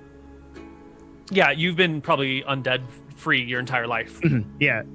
Like, wait, what is the kind of paladin or whatever that maybe I missed it at the beginning that the dwarf is? What do you mean? What is kind of your paladin? oath? Like, what is the oath of it? Yeah, like paladin? what? Yeah, like a paladin has like an oath thing or whatever. What is Conquest? What is the conquest oath? Well, you'd have to ask Flint. I just did. I said, "Isn't this your job, dwarf? Is killing undead?" No, I haven't come across anything like this. I can tell you that it's a sense of evil in these coffins. Something long, long ago, very dead. But we dwarves don't encounter these things. These are very dangerous. Yes, and as far as I can tell, there is no profit to fighting in here. Why would we want to encounter a powerful undead? Imagine if they're buried with amazing treasure. Yeah, I mean, these are royalty, right? They must have been incredibly powerful and incredibly wealthy to have such a large, I guess, burial tomb dedicated to them. I'd imagine. This is evil magic that has affected an entire room. We have not asked for this fight, nor should we take it. There's no reason. All that's there is to join them in death. Well, I mean, we are about to head to some dangerous lands in order to retrieve pages of an old mystical book or to get the tools we need to find a warhammer to bring back the dwarves. Perhaps this is the only opportunity we'll have to encounter magical items that would aid us in our quest. I don't think this is going anywhere, laddie. We can come back here when we're stronger. This is not a fight I believe we're meant to take. That is true. I agree with that. We could come back here when we're stronger. Not everything in this world needs to be fought, at least immediately. Very good point. Yeah, I mean, it's Or up to you wise two. beyond your years, Flintheart. Come, I've let lived us a go. few in order to stay that way. Hey, man down there, I call out. We're leaving now, so enjoy your tomb. Yeah. There was no I'm response.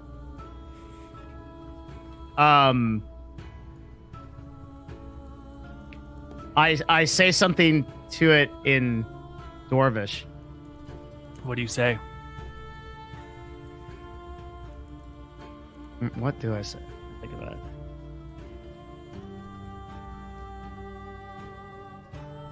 Aye, laddie. If you understand me, perhaps we can come to an accord.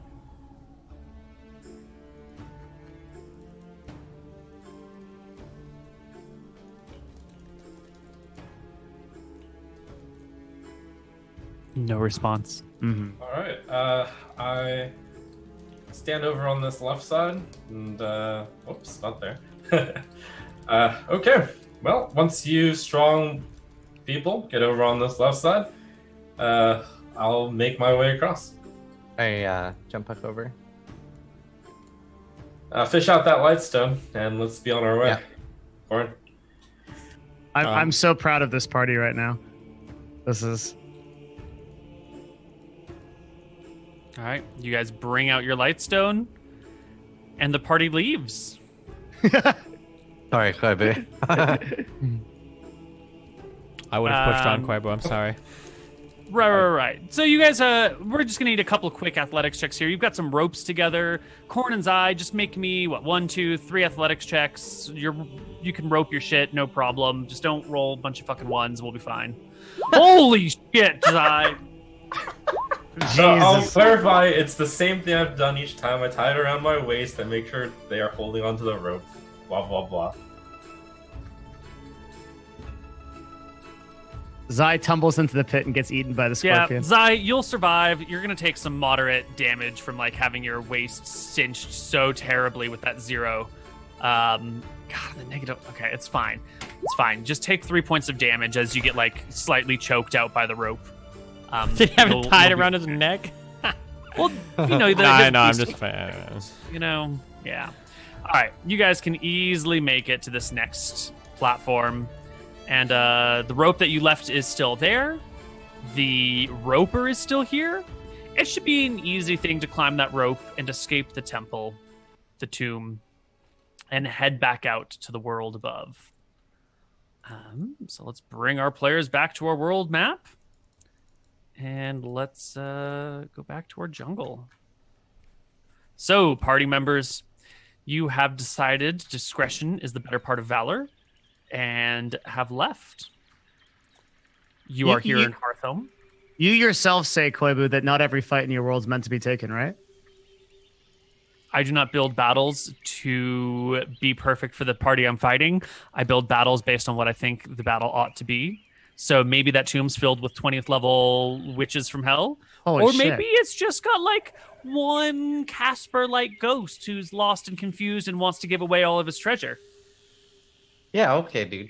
I've never met anything that's just like, hello, I'm a friend. Here's all my treasure in your world, dude. I've only met horrible shit. That doesn't mean it's not possible. It could be a friendly ghost in there. I'll believe it when I see it. Mm-hmm. You know what we should do? Is we should ask those little gnomes, the little ones, what they know of that place. Because they know quite everything. And if we're ever on our way to Aya, we could just ask them, hey, what do you know about this tomb? You're right. They might know something about it. Aye. And now, Zai claps his hands. I believe we are just going straight to the right. Yeah. I have no fucking idea where they are. Wait, I don't think we can. Oh, we're just on top of the dungeon thing or whatever? Yeah. You're back in the jungle, the ruins of Hearthhome. Stones lie ruined around you. It's all overgrown, yada, yada. You've been here before. So, someone give me a movement roll for the day. Wait. Hmm. Boom. There we go. You Wait. are moving through the... We should head back to Yaka, and then we'll go back. Wait, why? Pick up inspiration, get a long rest for the spell slot back. There's literally no reason not to. Let's do it. Can you give me one good reason why we should forego 2 free spell slots? Yes, it takes 13 days of an adventure. How old are our characters again? All right, never mind. Actually, everyone else can decide. I see absolutely zero reason not to just get. It's a free inspiration and 2 spell slots. I have no idea what your fascination is with saving days in this campaign, but if it's Same. I agree. yeah, I have no idea why you would forego like for free. I get it, Trump. I mean, think about it, really big picture. You are spending 13 days of a detour to get back a very small amount of, combat. Okay, power. we have to pick one like non-schizophrenic. So we're either going to play incredibly fucking safe, in which way we avoid things that are going to kill us. Like you can't come out of a dungeon that we just wasted however much time. Wait, because this whole time right here was wasted. You understand that, right? Like any dungeon we go into, nothing is going to walk in, take 5 magic items, and leave. So if you want to play super safe, we can. But why would you forego free spell slots after running away from a dungeon? We might as well take it. If we're going to play safe, just play safe. Like I don't understand. There's no reason not to get free spell slots. Well, I mean, if you really think that 13 days is like... How many days did we just cost. waste doing this, not even doing this dungeon? What's 13 days more on top of all of that? Okay. Yeah, there's no reason not to. I miscalculated because it's all jungle here. It's going to take 16 days, but whatever. Double time it. How long does it take to double time it? How does it take 16 We just days? double timed it. We can walk 2 spaces here because of this stupid dwarf. I'll tell you what. All right. Listen, if Koibu, I have a spell that I utilized at the beginning of my character. The spell is called Find Steed. Find Steed. That's right. And what I can do is I can summon. I don't know if there's a horse on your island, but I have bonded with a creature that allows me to ride it. It's a big paladin thing. So, what sort of creature would live in the mountains in tunnels that you would ride? Like a giant centipede? A ram. A ram? Hell yeah! Like in I don't that think really rams bad live Lord of the Rings underground. movie. Let me. You got to pick something that lives underground because you've lived underground basically your entire life. You got this. Actually, unironically though, an Ankeg is not a bad idea. Other than the fact that we just did a whole bunch of Ankeg slaying and it never came up that you are so familiar with Ankegs because you ride them all the time. Well, unless we're saying that the would spell have looks. given you some very strong familiarity with them, wouldn't it? I read. Did you read the skill? I haven't read the skill at all. I'm sorry. It All says right. you summon a spirit that assumes the form. So You get to decide for me what it is. It's a spiritual creature. Yeah, sorry. It's not like I thought. I understand the misunderstanding. You thought that I like literally have a pet, and I'm like, oh, Yeah. Blue, by the way, I just got this pet that I have here. No. Right, This is like, right, okay. Yeah, this is a This makes more magical sense. spirit as a part of my spell. And just because Zaya's bitching so much about me being so fucking slow, I'll ride a goddamn horse or whatever the hell you want me to ride. We'll fix this problem. Which also gets over the disadvantage of stealth thing, by the way. I can't believe I didn't think of that before. Oh my god, now you're the fastest member of this, second fastest member of this party. Yeah, now what? Now you can stop bitching. You are about all your time shit. The ability to understand one language of your choice that you speak. Your steed serves as you mount, both in and out of combat. You have an instinctive bond with it that allows you to fight as a seamless unit. While mounted on your steed, you can make any spell you cast that targets only you. Also target your steed. When your steed drops to 0 hit points, it disappears, leaving behind no physical form. You can dismiss it as an action. Now the case, casting the spell again summons the exact same speed. This is awesome. Now we can actually go normal speed again. A mile of you can communicate. Then you won't have a problem with telepathically. us going to rest, right? Sure. So this, I think the most appropriate thing for this jungle would be to summon an elk of the Really, listed that's so options. cool. Okay.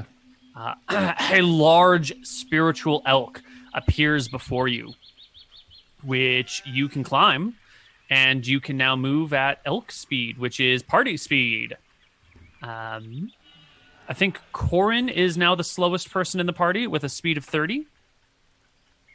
And, Holy shit, look at that. It's an elk. So that means if we double time, we can now move 60. Is that right? You increase by 50%, so 45. 45. And these spaces were 15, if I remember? Yes, so it'd be 3 jungle hexes. Cool. One more. Woo! There Wait, you go. can Corin jump up on the elk? I think the elk will carry one person. It doesn't make it clear. It's be up to you. Okay, so it takes on a form that you choose. I mean, a dwarf is a small thing. I mean, It's a nothing but massive thing. thing, even if it's not tall. A dwarf? Yeah, it's Oh. heavy. Yeah. I mean, you could, if you wanted, you could like make me ride like a small dog. That'd be a dick move. I can't do that. A, B, C, D. Do we have elk? All right. Elk has a strength of 16, so it can carry 160 pounds. I guess it's got 4 legs, so we'll double that. 320 pounds. So as long as the two of your weights, including all your gear, does not exceed 320 pounds, then that seems fine. That he can ride it. I think my But I dwarf think is. That will. I think you'll. It will That. exceed it. Yeah. I think Corin's so. 120, 164. You're only 120 pounds, Corin? I'm like, You're 5'9", 120 pounds? He's yeah, on that's keto. a very limb-toned athletic guy. 5'9" sounds like higher than I would make. Wait, why am I 150 years old? Half elves really little. Wait, who entered this information? That is pretty thin. That's He's on pretty keto. thin. I'd say 5'7", 120. I think is okay. McTacky definitely fucked with this. I don't think I would have made my character 150 either. Wait, what, he's Your 5'7"? character is 120, not one. No, 150 age, years, 150 yeah. years of age. That's like for a half elf. That's like fairly oldish, isn't it? Wait, Kinda? Destiny, he's 5'7"? Sure. Well, why did you make your character a foot taller than you? Haha, good one. I am so triggered right now. Don't even fucking start. Okay, what? Half elves live 3.5 times as long as humans. Okay. So I'm like at old age. This is way too old. I would imagine No, this you'd be character. 42. You'd be 42 and a half. Okay, I'll take it. How old do you want to be in human years? 42 and a half is fine. Perfect. All right. So how much does Flintheart and all his gear weigh? Flintheart, you weigh 150 plus your 90 brings you to 2 something. Yeah, you definitely can't. The two of you can't carry it together. But you can do 3 tiles. That's fine. And someone give me movement for the next day, and we'll get to Yaka. And roll easy. 1d20. I'll roll the next one. Yeah. Yep. 9. Okay. It is on your way to Yaka. Wait, that we danger strikes. Missed an important conversation. We knocked a creature away from us. We held the high ground, and it did not re-engage with us. Does that count as a defeat for experience purposes? Ooh. It sounds like it should, because he basically ran. Yeah. Yeah, we were ready to fight. We were watching for it. We were ready. We were prepared, damn it. He ran. He did. That's an interesting. He did not run. He was forced out of the engagement. But he did not re-engage. He did not re-engage. Well, I can't tell I you. felt exactly I'm what he willing was- to take victorious. half of the XP. I'm There not. you go. I fought victorious. That's an interesting thing. I'll think on Think it. on it, We'll yeah. do it at the end of the session. Think on it. Flintheart, would you roll me a 1, 2, 3, 4? Would you roll me a D5, buddy? 5 All right, creatures. you- We roll high on these. Nice. 5 That's not chorus. gonna work. Roll me a D4 instead. I'm sorry. Don't roll the 5. 5 doesn't make sense for our campaign. 1 Choru. Oh, okay. This morning, somebody is waking up. Everyone roll a D20. Lowest person is the one that this is going to play with. This is as you wake up to leave in the morning. Well, bye, guys. Lintard, my friend. Why is it always you? Because there's a seed on the roll 20. I'm telling, Really and is, it dude. makes me roll low. Hold on. We just got to make sure Corn doesn't roll a 1. There's no Unrecognized chance. command. Wait, hold on. I It's a said that. 5% chance. It's No, it's 5. So, all right, Flintheart, roll me a D2 as well. How many D? You could roll D's nuts. 1 D2. That's it. All right. Okay. So you wake up, and as you wake up, you realize there is a large scorpion crawling across your chest. I need you to give me a wisdom saving throw to not all of a sudden react and startle and scare the creature. Is this the man scorpion on my chest? No, this is just a regular large scorpion. Okay. Give me a wisdom save, Flintheart. 10. So I think, why do you? Oh, because you are a paladin, E. and so you're always within 10 feet of yourself. I am. I like myself. Okay. You hold yourself back at the last moment. There's this large scorpion crawling across your chest. You were about to move and spook it, but you can keep your calm. So now there's a scorpion on your chest, Flintheart, and it's crawling just along you. It might not even realize you're a living thing because you've got plate mail on, right? But it's crawling in the direction of your face as you're waking up in the morning. What the fuck is this? Are you that mad about the dungeon? I'm sorry I suggested to skip it, okay? We'll go back. You'll get your content. You rolled the 2, man. That has nothing to do with It was you. Zai's idea. Okay. Can I very slowly move my hand and grab it and so here's the thing. I have a plate mail gloves on, right? You sleep in your plate mail gloves? You goddamn right, I'm a dwarf. I poop in those. Ew.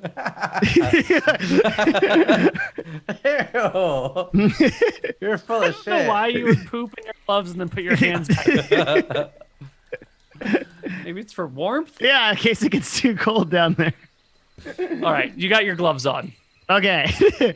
And so I'm gonna move my hand in such a way that if it does get scared and sting, it's gonna try to sting my hand. Yeah, so give me an athletics check to grab it and tuck it off of you without startling it or fucking up somehow. Okay. Have you seen the video of the guy trying to like wrestle a crocodile and he throws his jacket across it and then comes up behind it, but he doesn't commit enough and the crocodile turns around and bites him in the arm? Holy shit. That's fucking You've terrifying. not seen that? No, it's absolutely especially because the crocodile's just chilling and he goes and approaches it. That's not what happens here because you do really great on your athletics check. But it's possible to be in the best of positions and have things go terribly awry. You chuck the scorpion off of you into the woods, and you guys are okay. And you make your way to Yaka that day, and it's fine. It would have been cooler if it was the man scorpion, and he's like, "Hey, Hello. I missed you."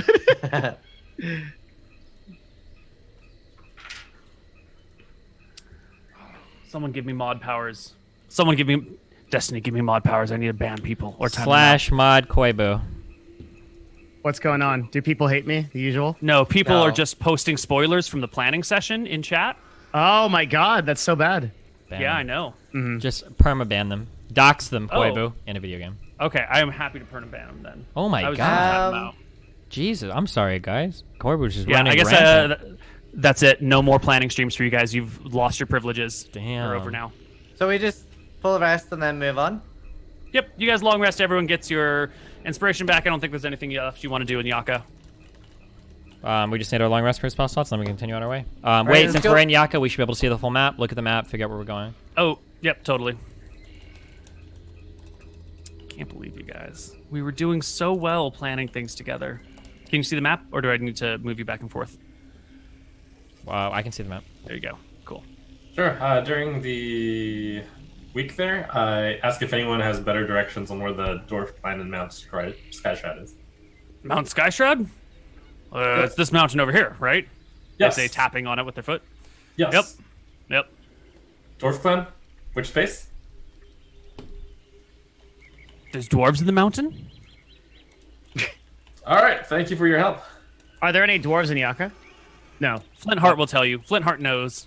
Yeah, Flintheart knows. That's true. Flintheart knows. Flintheart Oh, knows it's been here. okay. This one. Okay. You have a dwarf in your party. Yeah. Great.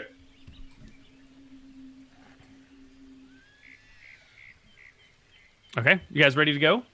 Yeah, we're gone. Yeah. All right. Let's take away the vision, and someone give me D20 for the day. There. Ooh, Thorbjorn, go ahead and move you 3 squares, because you are moving quickly, right? Mm-hmm. Next person, Zai, D20.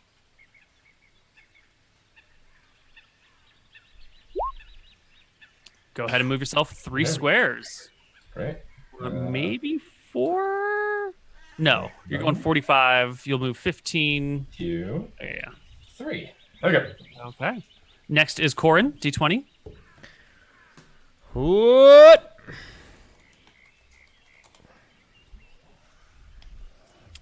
Go ahead and move yourself 3 hexes. 1, 2, like this, guys, right? 3. Mm-hmm. Okay. And it is upon this hex that we shall play. Why don't we take our first break right here? And when we come back, we will continue our game. Sounds good. Hello, everybody, and welcome back to Empires of Arcadia. Devin, will you roll me a 1d4? Oh my god. You're just my favorite person now to ask these questions to. Nice. 3 man scorpions? 3 man scorpions. You are yes. now the husband of a man scorpion. All right. So you are walking through the jungle on this day when Zai's nose picks up something. There is the noxious smell that instantly triggers memories of green dragons. You remember anthrax. You remember those wormlings on top of that ancient pyramid. You remember the dragon well inside that other crypt where you found the flaming sword. It's that same smell of like chlorine. Not that you know what chlorine is, but you can smell it in these woods. That bleachy Did you just smell. make us 1d4 on dragons? All right. Well, The I told D4 is the group- probably unrelated. Uh-huh. Tell the group, stop. I smell dragons. We're in the forest, so I direct everyone to, like, hide behind a tree, some sort. Okay. You guys quickly duck behind the nearest cover. There's like a small copse of plants that had a large tree in it that's that has fallen over fairly recently, and so there's a little bit of a clearing. And you guys duck behind it. Flintheart on his elk, having a hard time hiding with the giant elk, but Just still sticking able out. to duck behind the trees. Yeah. Well, I mean, he's an elk. He'll sort of blend in with nature. He's got brown fur. And, Yeah, he's chilling. you know, Don't worry. the bone color He's camoed. things. He's camoed. Yeah. But they're here. Or at least they were here recently. What was? Dargans. At least that's what Trump says. What do we see? I do a perception check. Oh yeah. Yeah, give me a perception check. Oh, I will. I'm super fucking perceptive. Yeah, Thorbjorn. You get near the front, push apart the branches or the large leaves of one of these big ferns, gaze out, and sure enough, you can see maybe, what is this distance? Like 40 feet from you. Looking out from the branches of a tree is a small dragon, a really small one of these like wormlings, one of these recently hatched, probably no more than 10 or 15 years old sort of dragons, the little guys. Is it alone? Do we all see How this? much time do you want to... Thorbjorn's the only one to see it. Thorbjorn, you I see tell the something? party. Yeah, okay. I see it's a little dragon. It's tiny. Well, if there's a should little kill it. dragon, there's probably a big dragon next to it, eh? True, maybe there's a huge dragon, but maybe if we kill the mama dragon, we could keep the little dragon as a pet. We could call it Stuart. Didn't we hear that there was a large dragon in this area? We sure did. Did we? Well, then I thought maybe that was before I joined you guys, but that sounds fucking terrifying. Let's get out of here. As I look at it, is the dragon looking right at us? It's looking at Thorbjorn. You'll need a perception check to spot it as well. Does it see me? It's looking in your direction, absolutely. I say like, holy hell, guys, I think it sees me. What do we do? I like Homer Simpson's like back into the bush. All right. The leaves close in front of you. Sight of the dragon is lost. Hey, you think it did see you? Yes, I think it saw me. Well, must we fight? I don't know. I step out into the same bushes where he was. Can I see the dragon? Make me a perception check. Wait, sorry, I almost clicked the wrong thing. 10. No. You gaze out to the trees around you, but you can't tell which tree he was talking about, and you don't see any dragons in any trees. All right. Well, I'm gonna make an educated guess here.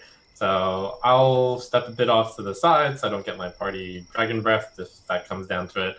I would like to ready an attack in this direction where I'm. Yep. Mhm. I'll just Move over here. step out and say, "We come in peace. There's no need to fight. Let us be on our way. We'll let you be on ours, and we don't taste very good anyways." Look at me. I'm an old man. I have no meat on my bones at all. There is no response from the wilds. Okay. Well, I understand this may be your hunting grounds, so we'll give you a wide berth. I back away, not turning my back, but I just back away. Come on, let's go the long way around. I told the rest. Okay. Back away. Yeah. Trump, could you give me a we'll call it a persuasion check. I think that's the closest stat that fits my intent. Okay. Nice. Okay. Yeah, you guys back out of the area. You keep going back the way you came until the scent of toxins clears the air, and you are away. The trap is not sprung. The dragons do not chase. Again. And you are back here. Well, yeah, I use the plural because I don't want to, enforce any notions. I want to keep it up in the air, Could have been There was one, could have 20 been 1,000. All Well, right. here you are. Let's move. We did it. Next day of rolling. Who did our last D20? Corin did. So Flintheart, give us a D20.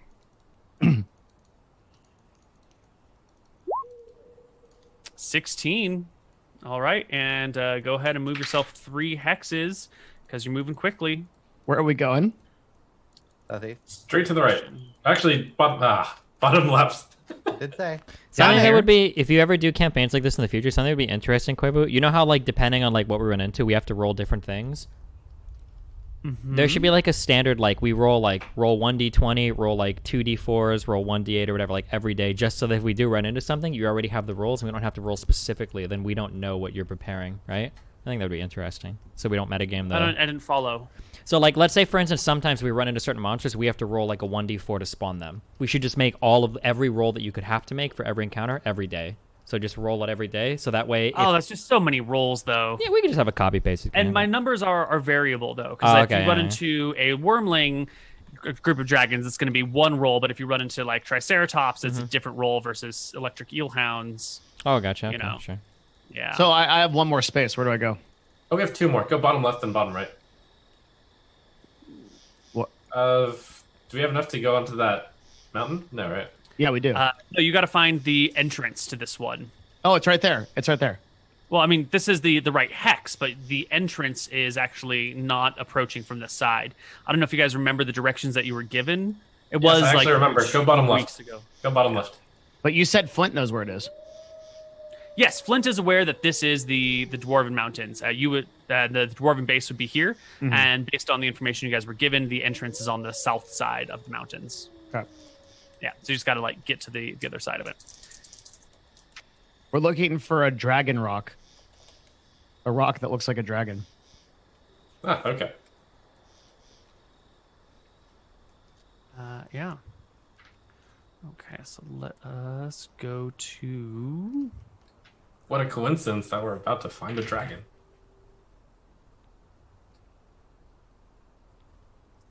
Whoop. Come here. Come on. Aha, Roll20, good you one. can do it. Me? So you are walking through the jungle, as you do. Yes, this is correct. And let's see, you're moving quickly, so your perception. What's your passive perception size at 20? Checking. 18? 17? 17. 17. Okay, so when you're moving through the jungle, when you're moving quickly, it's at -5. So your passive perception is effectively a 12. Yep.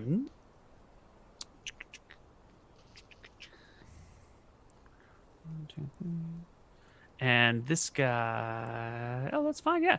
I think you were walking through the jungle, and at the same time, this thing is walking through the jungle, and both of you are emerging at this small drinking pond at about the same time.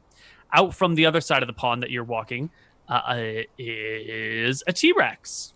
Let me just bring the party members onto the board, and we will get this encounter started because you both see each other at the same time. You guys would be approaching from the north side. He is approaching from the south side, or she. And 1, 2, 3, 4. Here we go. So here is Flintheart on his elk. There's an elk. Approaching the rocks. Zai, Thorbjorn, Corin, you're all coming from this north end. And the T-Rex is coming from the south end. It emerges from the bamboo as you emerge from the bamboo at this little watering hole. You both gaze across the expanse to see one another. And that's when the T-Rex gives a and starts charging in your direction. So let's get an initiative roll from whoever rolled today's D20. Flintheart, give us an initiative roll.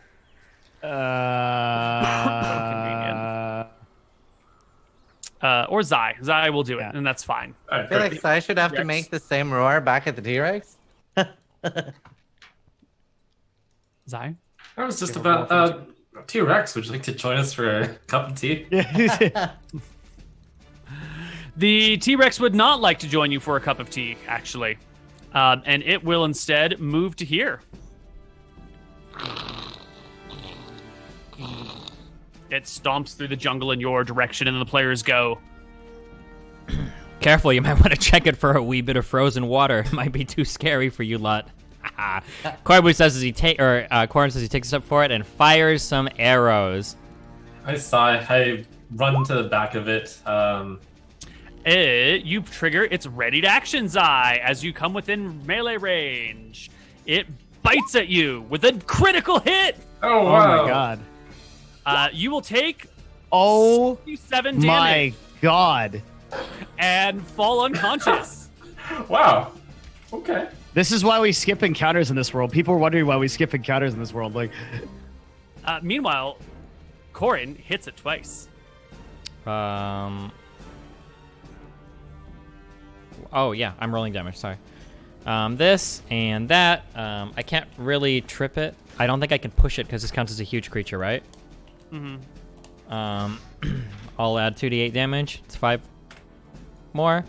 I will pop my action surge, and I will take 2 more shots. All right. 12. Does that hit? 12 is a miss, Okay. actually. Well, I'm gonna on the first one. I'm gonna throw a superiority die for precision. Ouch. Does a 13 hit? You can't do precision unless I didn't answer, right? And you asked if 12 is a hit, and I told you it wasn't. Oh, Gotta- wow. Okay, Koibu. In between. Okay. You know that to be true. That is true. You're right.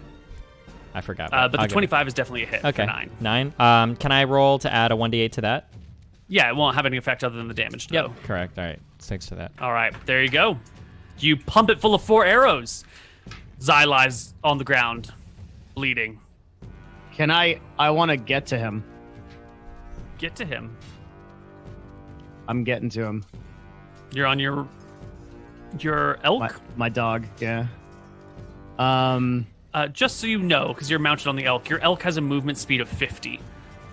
Oh, holy shit. Yeah.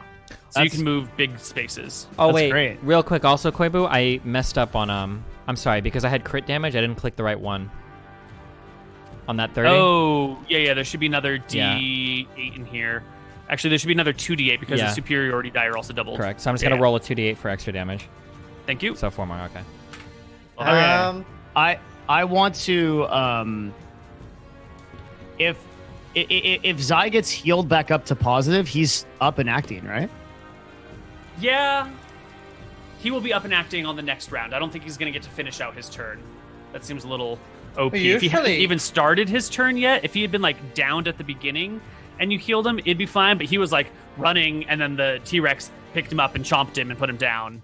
And now So you're I wanna- healing him. So I want to hop off the elk. I'm gonna cast Lay of Hands. For I would say, let me do some math. I'll do 15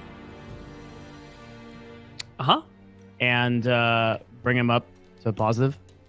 15 HP for Zai, who And is pro. I want to send the elk. The elk has some more movement, so I'm gonna send him back, Perfect. and then and then that's my full actions. I can't do it. Can I get on the elk to get in range of the T-Rex? The to elk's fight? already moved. He's maxed out. Yeah, he's already maxed out. But I'm out of range, right? Like I can't see a way of me moving enough. How much movement speed do you have? 40. Yeah, no way. Okay. But I can move to here, right? Yep. And then I rage and I throw a javelin. Okay. You are raging. You hit him with the javelin for 9 points of damage, and the Do I get- T-Rex Do I get takes the its- rage damage on javelin throws too? Or is it only melee? Yeah, absolutely. Okay, 11. Oh, you're right. It might be melee only. That's a great question. Hold on, I'll find out for you. It's probably melee.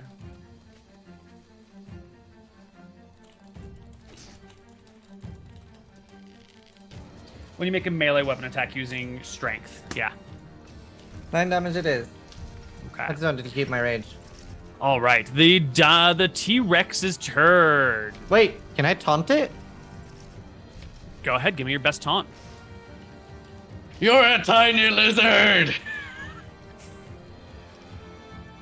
It'll open up with a tail attack against Thorbjorn because Zai is still on the ground, so the tail will pass right over Zai and into Thorbjorn with an 18 to hit for 27 damage. You are raging, Jesus. it's bludgeoning, so you reduce by half, so you will take 13.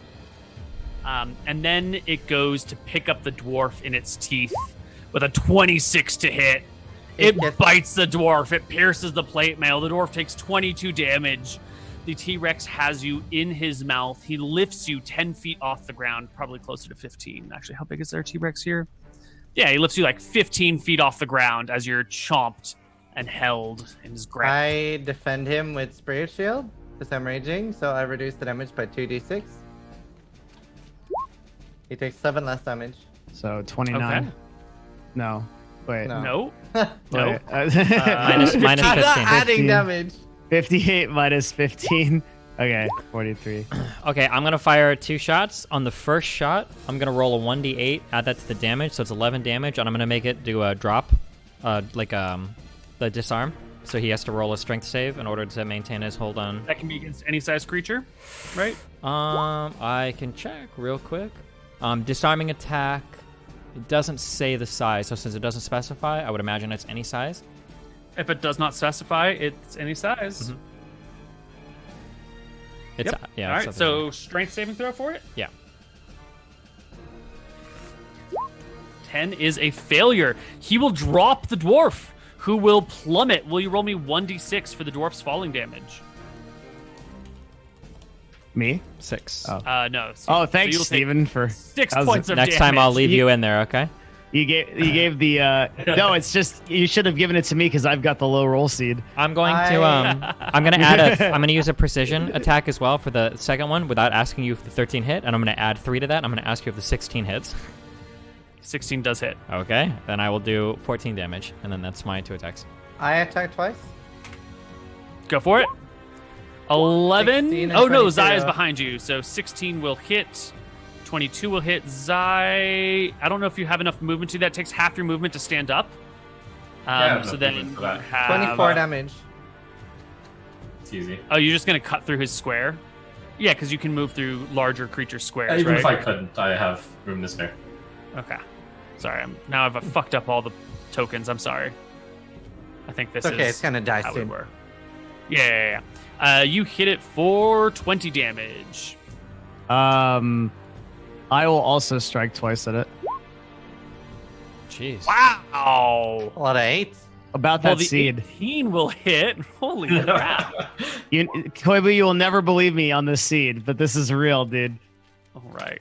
The T-Rex is almost dead when its turn rolls around. It's gonna make Right you- after Zai goes.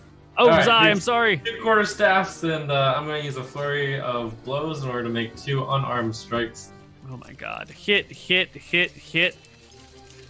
12, 24, 32, 40 damage to the T-Rex. You box it to death and it dies. Pow, pow, pow. All right, that was pretty easy. You guys have come a long way from the days of hiding from monsters because they are too dangerous for you. The T-Rex might have downed you with one fell swoop, but you can bring it down faster than it can hurt you. The only real fear is a whole army of T-Rexes. I believe that you got one shot. Did you see that roll? It was actually insane. Yeah. He high rolled on the crit by a lot. On top of it being a crit, of course. Indeed. Yeah. But thank you for bringing me back up the turn. I brushed myself off. Oi, the least I could do for a friend. Let's travel. Let us do it. Okay. We go back to the overworld map. And our party has... I think that was only the first bit of movement for the day, so you will end up over here, and you, sure enough, can find the Dwarves of Mount Sky Shroud. Let us get our jungle music back up. All right. The Dwarves of Mount Sky Shroud. You have come to their outpost known as Tombstone. It is thusly named because of the graveyard that sits out in front of it that seems to be fairly well tended to. All the trees are kept back. There's a small fence made of stone that goes around this graveyard that has a whole bunch of markers on it. Beyond the graveyard, pressed up against the mountain, is a doorway. Unlike the other entrances that were made to look a little less conspicuous, this one has a nice firm carving around the doorway with a regular large door set into it, banded with metal. It's got a handle on it. It's got intricate, like, Celtic knots going up and around the doorway, but it's on the other side of this maybe 100-foot deep graveyard.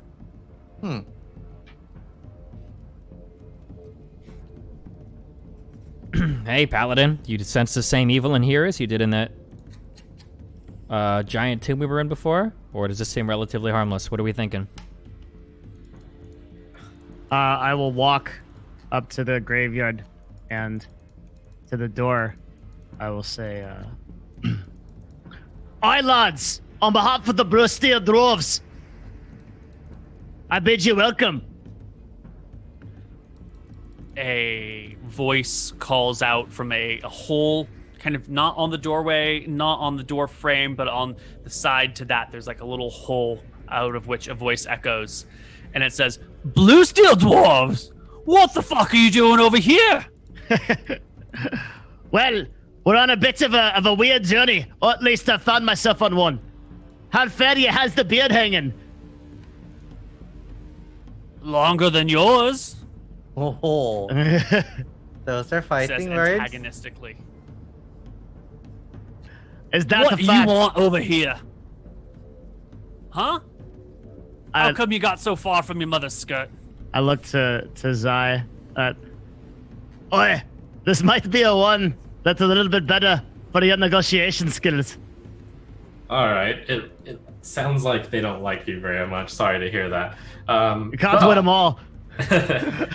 We are seeking safe passage through your tunnels.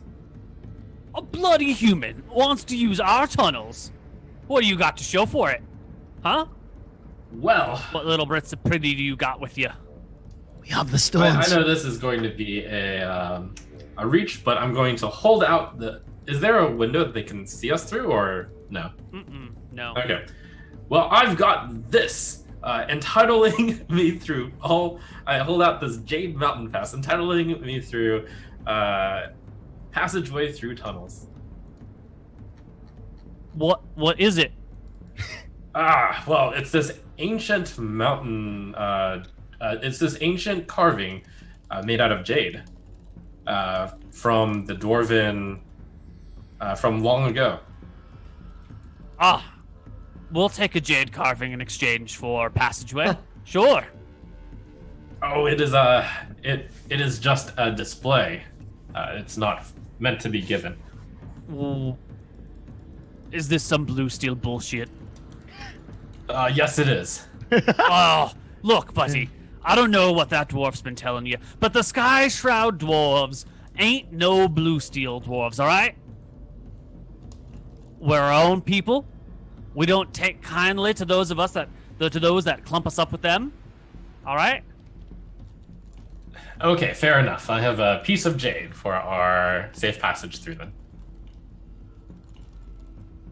You see the hole on the right side of the door. The little weird hole that looks sort of like a goblin mouth. Drop it in there. It'll roll into this side, and if it's worth it, we'll open the doors and let you in. What if it isn't worth it? Then you can fuck off. Aren't you glad you ran into the Brusteel Dwarves first? I turn back to I nod. I turn back to the group. Maybe we should just go alongside this area. It shouldn't be that bad. Well, if you don't want our patronage, then we'll just go around. So you didn't have any jade. I see how it is. No, You're we trying to got open the jade. doors so the blue steel dwarves can take our heads? Is that it? Oh, You're you just trying to bearded take fuck. over our castles? You're There's trying to only take our one of mountain? us over here. Although it's enough to take on the entire civilization. Where's your dwarven hospitality? Prove you're a real dwarf. What do you mean? You want me to take off my trousers and then you can see for sure? What are these humans doing with you, dwarf? Huh? How could you fall into the likes of them? Sound like a fake dwarf to me. One of them dwarves that lives in a town, not under a mountain. We live under a mountain. Haven't you heard of Blue Steel City? The grandest city on the island. Oh, sure, I've heard of Blue Steel City. But what are you doing with these humans? Huh? That sounds might suspicious. You might be an orc with a good accent. You really want to know? Are you Gormash? Huh? Is that who you are? I'll tell you what we're doing. We're going Actually, after... this band of adventurers already killed and slain Gormash. What the fuck sort of accent is that? I'm from Forfjord. What the fuck are you? The fuck is a fjord? Wouldn't you like to know? Wait a second. Did you say you'd heard of Gormosh all the way down here? Well, good news. We're the adventurers who slew him. You killed Gormash? Yes, we did. How do I know you're telling the truth? Huh? How do I know you're not an orc with a good accent? Have you never trusted anyone in your life? What a miserable life. No wonder dwarves are so unhappy. Oh, we don't trust those from the outside. Once you're inside and you're a good bloke, then you're a good bloke. But until then, you could be an orc with an accent. Well, you see, orcs are... I pandered to the dwarf. Orcs are way too dumb to do accents. Well, that's mostly true. All right, no self-respecting orc would call all the other orcs dumb. I'll give you that one. Throw in your jade. All right, I tossed in one of the pieces of jade. All right, it clatters and you can hear it rolling through some sort of stone tunnel system. And then on the other side, there's that'll do. All right. And the door opens up and you can see there are 4 dwarves standing there in chainmail, 2 of them with axes. One of them's clearly a cleric ready to cast a spell. The other one's got a heavy crossbow, but they see you're just 3 humans and a dwarf and they lower their weapons. How many of them are there? You said there were only 3 of them? 4. There were 4 of them? But they're in Yeah. chainmail, not plate. Right. Ha! Flintheart smirks. I'm sorry about all that, boys. We just had to be sure, you know? It's a dangerous world out there, and not many will cross the graveyard. Of course. Good for you for taking such precautions. Wow, has Gormosh been rampaging all the way down here? Nah, he's not rampaging down here yet. But some of the orcs down here have, what do you say? Tried to form their own counter army. It's not gone so well. They've done poorly. But they speak of the man named Gormash from the other side, from way far away. Oh, are the orcs fighting amongst themselves? What aren't they? They're always fighting amongst themselves. I know. Thank goodness for that, dumb orcs. Well, you wanted safe passage through the mountains. Where are you going? We're on our way to Ember's Keep. Bloody hell, why would you ever want to go into a place in the middle of a swamp? Corin kind of speaks up. Hey, we gave him the jade shit, right? Do we have to tell the kids club here anything, or can we move through the mountain? Perhaps they know All right. something. No, you bought your passageway. It didn't come with talk if you don't want it. Oi, Come on. I have a question for you. Yeah? About due west of here is a very old tomb in a mountain. Maybe 1,000 years old or so. Have you heard of it? A tomb? A tomb, yeah. To here. In Hearthhome? The ruins That's right. of Hearthhome? He makes a history check. Yeah. The once upon a time, Hearthhome. They say it was the, what you call it? The great crypt where they buried their thanes. I spoke to the great craftsman, and he imparted upon me that there was some great evil there. Ugh, I don't doubt it. Perhaps some thousands of years old. Yeah? I figured if ye don't know anything, perhaps we'd ask the gnomes. The forest gnomes? Aye. The bloody forest gnomes? Well, you have to admit they're quite well read. Yeah, they're well learned. They're clever little creatures. You know, what do you get when you cross an elf with a dwarf? A forest gnome. They're an abomination, sort of. Useful, weird, but just sort of unnatural, don't you think? They're like dwarves, but they live in trees. It makes my skin crawl thinking about them. Aye. Anyway. One more thing. Do the Skystraw dwarves, do you hail from anywhere? Do you have a city of your own? We have our own settlements here. Of course we do. But you'll be taking side passages, never setting foot in one of our major towns. Of course. If you're trying to get to Ember's Keep, we'll take you there for the jade. But perhaps when we're back from our journey, we'll speak more on this. Perhaps. What are you looking for? What do you need? I only mean to say that we'll have reason to speak more once our duties are done. And we'll sort it out then. He accepts your premise, and they will lead you through the tunnels. It'll be dark. Only those of you with infravision will be able to see anything, really. And it'll be like the other dwarven tunnels. we have like a glowing sword and a glowing axe. Oh, that's true.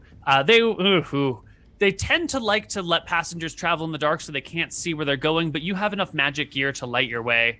You'll see when you pull it out and illuminate the areas, the dwarves give you like dirty looks, like you're not supposed to see this shit, but they don't stop you. The passageways are about 10 feet wide, 10 feet tall. It's like a big square that just plunges into the mountains and continues forward. There's the, how should we say it? Let me show you actually. When you come to this hex, there is a passageway that goes towards the northeast, and there's a passageway that goes southeast, and you guys take the southeast passage. I see a black... oh, okay. Yeah, and you travel along here for a while until you see a passageway that heads off to the northwest, and one that continues forward, and you take the one that continues forward until you come out to about here. How many days was this? 2 days. Okay, so we can rest up and stuff. Yeah, you can take a couple of short rests. And here, there's another passageway that goes this way or down here. And you take the southern route, and you'll end up over at Ember's Keep. I think this is a total of 3 days of travel. Yeah, 3 days of travel. So everyone can mark off, gain 3 hit dice, and expend whatever you need. But after 3 days of moving through the Dwarven Mines, you will exit here at their southern outpost, which is known as Black Rock. This one actually has a few more people in it. It's not just a simple little post. It's a small trading town. It's got a series of buildings on the inside and some warehouses, a couple of different levels, some forges. They look like they have quite a bit of commerce going on here, and the exit to this place is similar to the same Tombstone exit, where you've got a proper door and a proper door frame and whatnot. And you will actually see a pair of humans standing here in the doorway as you guys are being led out. The humans are trading with the dwarves some things that they've found in the swamp for some good dwarven steel. They are buying spearheads to attach to sticks to make proper spears. The humans look a little surprised to see you guys exiting from the tunnels, but can focus on their duties at hand of trade. Oi! Do ye all hail from Ember's Keep? One of them keeps talking with the dwarfs. The other one turns to you and says, Yeah, we're from Ember's Keep. We're heading that direction. Can you take us along the way? What our dwarf friend means to say is, can we help you carry the goods over to Ember's Keep? Least we can do for you. Give me a persuasion check at advantage because the two of you are working it together. Whoever rolls it first. Who has a higher check? You, go for it. Really? Oh, I do. I actually have a fucking skill in it. Yeah. Oh, yeah. I forgot. I should actually use that more. They look you up and down. They don't think you're about to steal their shit. Sure, we'll take you to Ember's Keep. They look a little perplexed to see a dwarf riding an elk through tunnels, but, stranger things have been seen. We're about 2 days from Ember's Keep, the first guy says. We'll move through very slowly through the jungle. and then across the swamp. You ever been to Embers Keep before? I feel like I would have heard about a elk riding dwarf, but I haven't. No, it would be our first time. What's your business? I looked as what is our business on Embers Keep? I've forgotten after all this time. We're diplomats from Yaka. Oh, we're uniting the whole island and all that. Yes. Have you heard of Yaka? I know it's been quite a while since our cities have communicated with each other. Is it still standing? Yes, good news. And not only that, it's thriving. Thriving enough that we're sending out emissaries to all of the civilization on the island. We've made contact and united with cities as far-flung as Bastion, I comment. You don't say. That's the halfling place. Well, hey, look. My name is Vix. That there, talking with the dwarf, that's Wedge. And we'll lead you to Embers Keep, if that's what you want to go. But traveling in groups of 6, that's a dangerous task, you know? We'll have to be super fucking careful. Well, we're quite strong. All right. You're not scared of anything? Well, almost nothing. That's because you've never lived in Embers Keep before. Hey, Can I what kind tell of what's there to be monsters? Yeah, what kind of Yeah, monsters that are was running nice. around here? There's the Hydra of the Swamp. That's the scary one. Oh, just so I have my. Okay, this is a totally different swamp than where we would expect the axe to be, right? That swamp is like in the western Yeah, part of the island. That's Portheus. Yeah, that's way the other- northwest. Okay, just making sure I'm not mixing up places. Okay. A Hydra. What kind of Hydra do you mean? It's got a lot of heads. Different people have counted different numbers. Some say the heads grow. Some say there's just a set amount. Some have said it breathes fire. Some have said it breathes frost. It's a nasty beast. Are there more than one? They shrug. I don't think so. Then again, if there's only one, how the hell did it get there? It can't be, ageless. So there's got to be multiple ones. Maybe it has babies and then it dies and the babies come. I don't know. All I know is that for past couple 100 years or so, there's been a Hydra in the swamp. We will kill it, no problem. No bothers. I don't think you understand. It's got a lot of heads. Each one of them bites, and they breathe. They breathe breath weapons, fire or frost. Maybe it's breath both. weapons? I'm out. Never mind. Yeah, that's our safety word. No. They chuckle with you. Yeah, same here. So how does the city deal with this beast? We stay behind our walls and, harass it if it gets close, and then it tries to leave us alone. Sort of learned that the Embers Keep itself is sort of a, no-go zone for it, but the rest of the swamp around it, well, it's an uneven swamp. You could be standing on dry ground, and then it looks like you've just got a little bit of a descent into water, but the water is murky. And you might drop 15 feet. There might be a full-fledged cliff below you, or it might just be a little bit of a pond. This swamp here, boys, if you never been here before, it's a nasty one. They look at you in your plate mail, and they say you might not want to wear that when you travel through the swamp. Even if we're being guided by you? I mean, you'll probably be fine, but you take a wrong step and you plunge down into a hole, you slip on something. I mean, if you think you can follow another person in a straight line or a crooked line, you'll probably be okay, but it's a dangerous place, that swamp.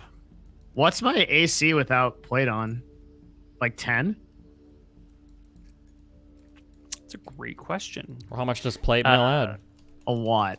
It's really You good. will have 2 from dexterity, and then One you have from no defensive. yeah. Oh no, defense is when you're wearing armor, isn't it? You get a +1 to AC when wearing armor. It should just be 1 in general for the paladin defense. but I could be wrong. It I'll might be look. different from the fighter defense. It's a stance, right? It's basically a stance. So People in chat are saying 10 plus dex bonus. I don't know if that was how you'd calculate that. Plus shield. Well, that's right. You'll still have your shield, so. fighting style Whatever. defense. While you are wearing armor, you gain +1 AC. So you are. Yeah, right. so it'd be 12. Yeah. Do I have no? Do I have no? Do I have absolutely no armor other than this? That's it. 14 shield. He doesn't have a shield. I do. I do have a shield. I have a. Do you have a shield? We Yeah. argued about You it. know, remember we had like a right, full right, right. discussion. We spent a whole so episode 14. of yeah. 14 AC. Yeah. 14 There we AC plus is a shield considered armor? No. No.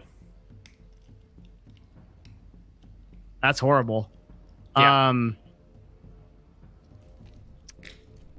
Honestly, I don't even know how much AC does in your world. Like everything rolls like 38 hit anyway.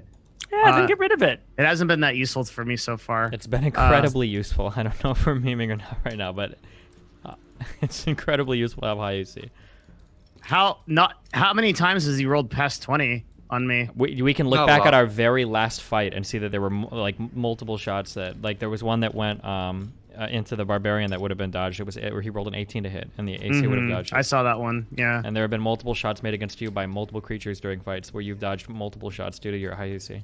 Even at Okay. advantage. Well, I trust you, Destiny. You're my spirit guide. I guess we pack it up for this one, boys. Pack it on the elk. All right, you're gonna pack your armor on the elk when you get to the swamp. Mm-hmm. Okay. Well, you're not there yet, so off you head with the blokes for the day. I don't remember who I think Flintheart was the last person to roll the D20 for movement. So let's get it from Corin. Okay. Cool. Along the way, I strike up merchants in conversation. You guys look like merchants, and merchants know everything. Would you happen to know any information about stone tablets with writing on them? Not stone necessarily. I think they were bronze. I recall what they were made of. Oh, bronze. you mean the Holy Book? Yes, Uh, we are the proud keepers of the Holy Book. Oh, you have it. Mm-hmm. Excellent. You as in Ember's Keep, or you as in you two? No. As in Ember's Keep. Oh, well, that's excellent information then. We will be looking to purchase this book.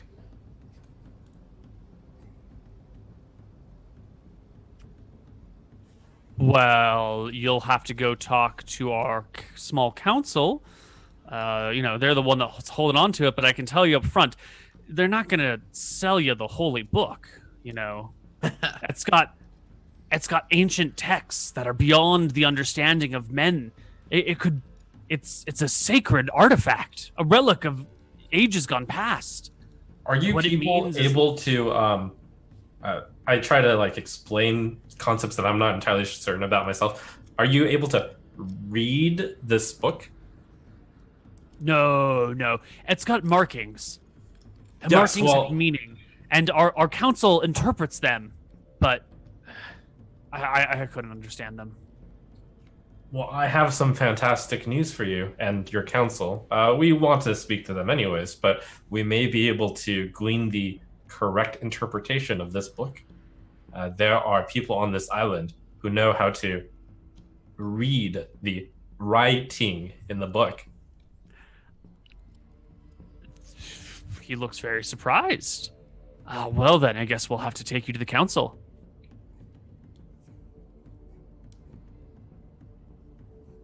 Did we get that? Yeah, Corin got the one roll. Yep. So you can get to here without any problem. Next day is going to be the day through the swamp. And Vix and Wedge will lead you through it. But I'm still going to need an encounter roll from Zai. Oh.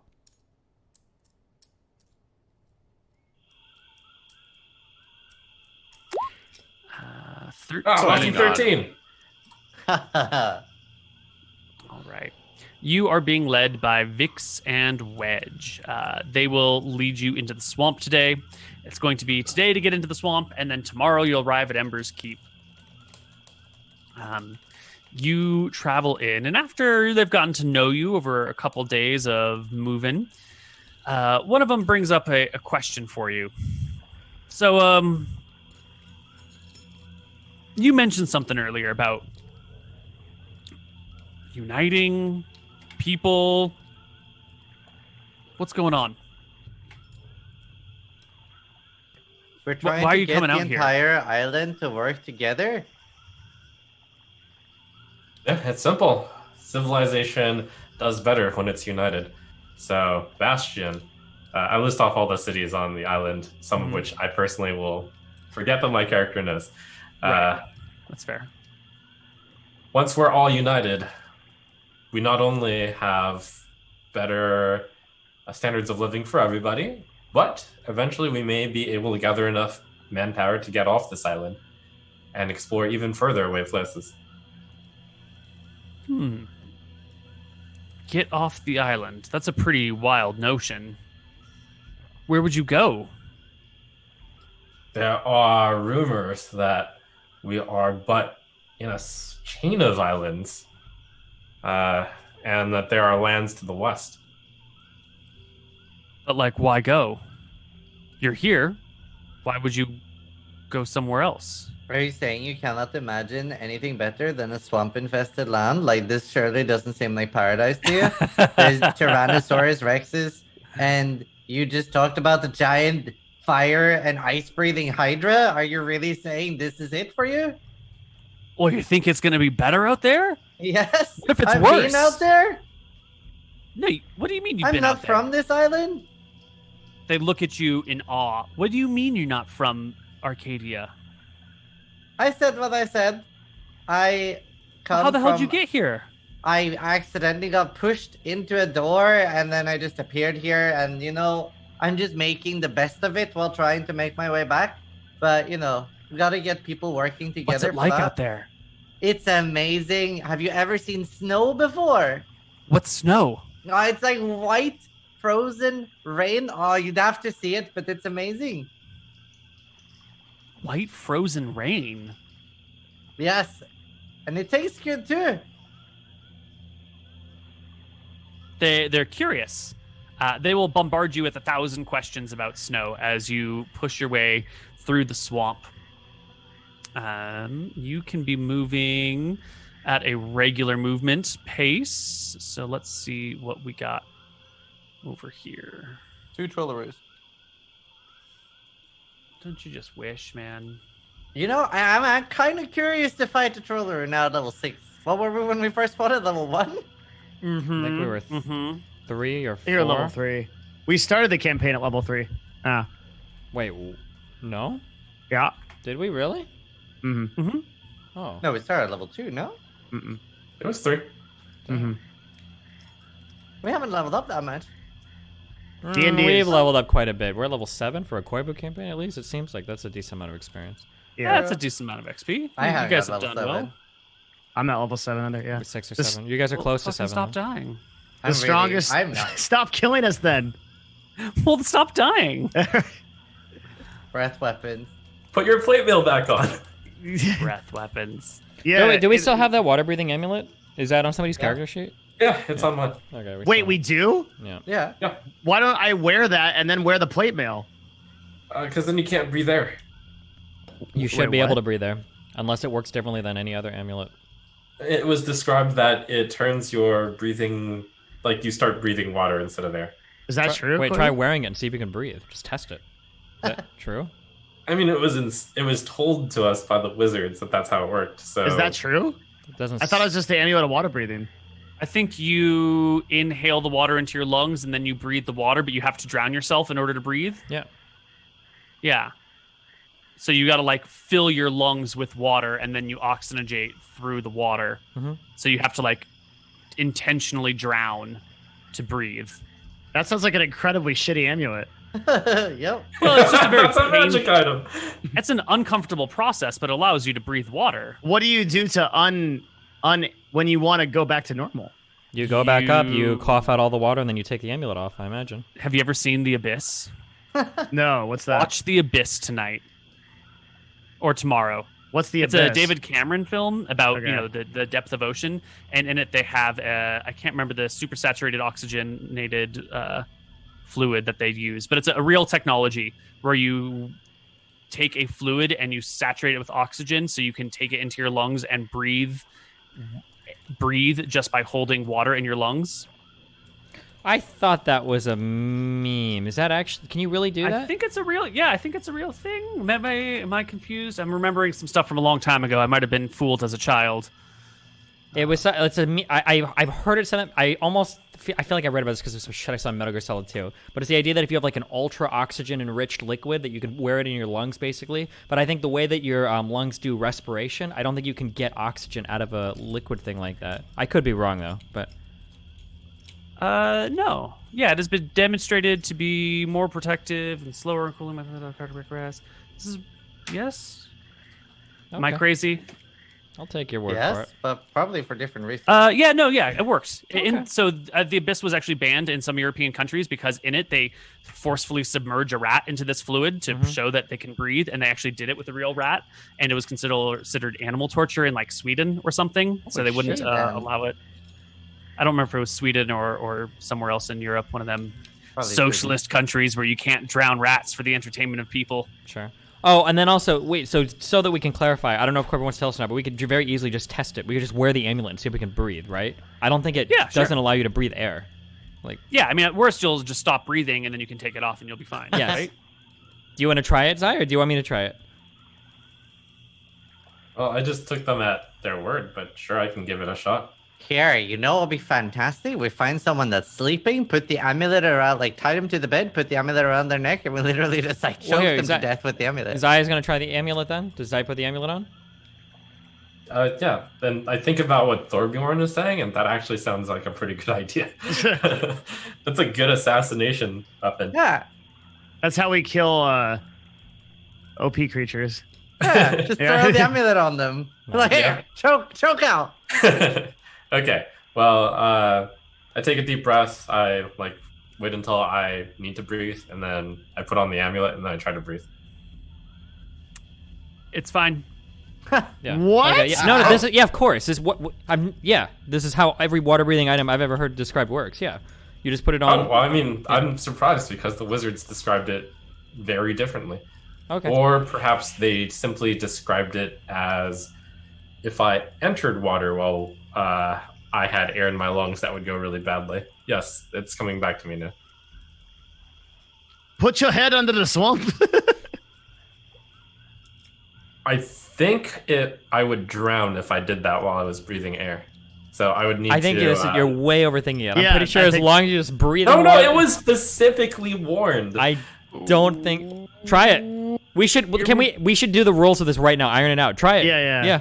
Or give it to Yeah. Corn and I'll do it. If Oh God, you're making me doubt everything I've said, Trump. And I'm checking my notes, and I can't find more specific notes on the. It's just an amulet of water breathing. Yeah. I think you just the only scary or bad thing about the water breathing stuff is that the process of filling your lungs with water is an incredibly uncomfortable process because it's not something you do very often. So you might get the sensation of drowning, but once your lungs are completely full of whatever liquid, you should be able to respirate normally. How do you want? I mean, I don't think I'm delusional about the entire explanation that the wizards gave. that but- was the explanation, though. What I just said Destiny's is saying. how I've heard. Yeah. So like Yeah. the only so then if you take it off while your lungs are still filled with water, you will potentially drown to death. If your lungs are full and you take it off, even if you're like on the surface, you need to make sure you expel all the water from your lungs. But otherwise, it should be fine. It should be. We should try. Oh, we should that, just test that might it. have been what they were talking about. Yeah. Like when you're coming up, make sure you breathe out first. Yeah. That was it. Yeah.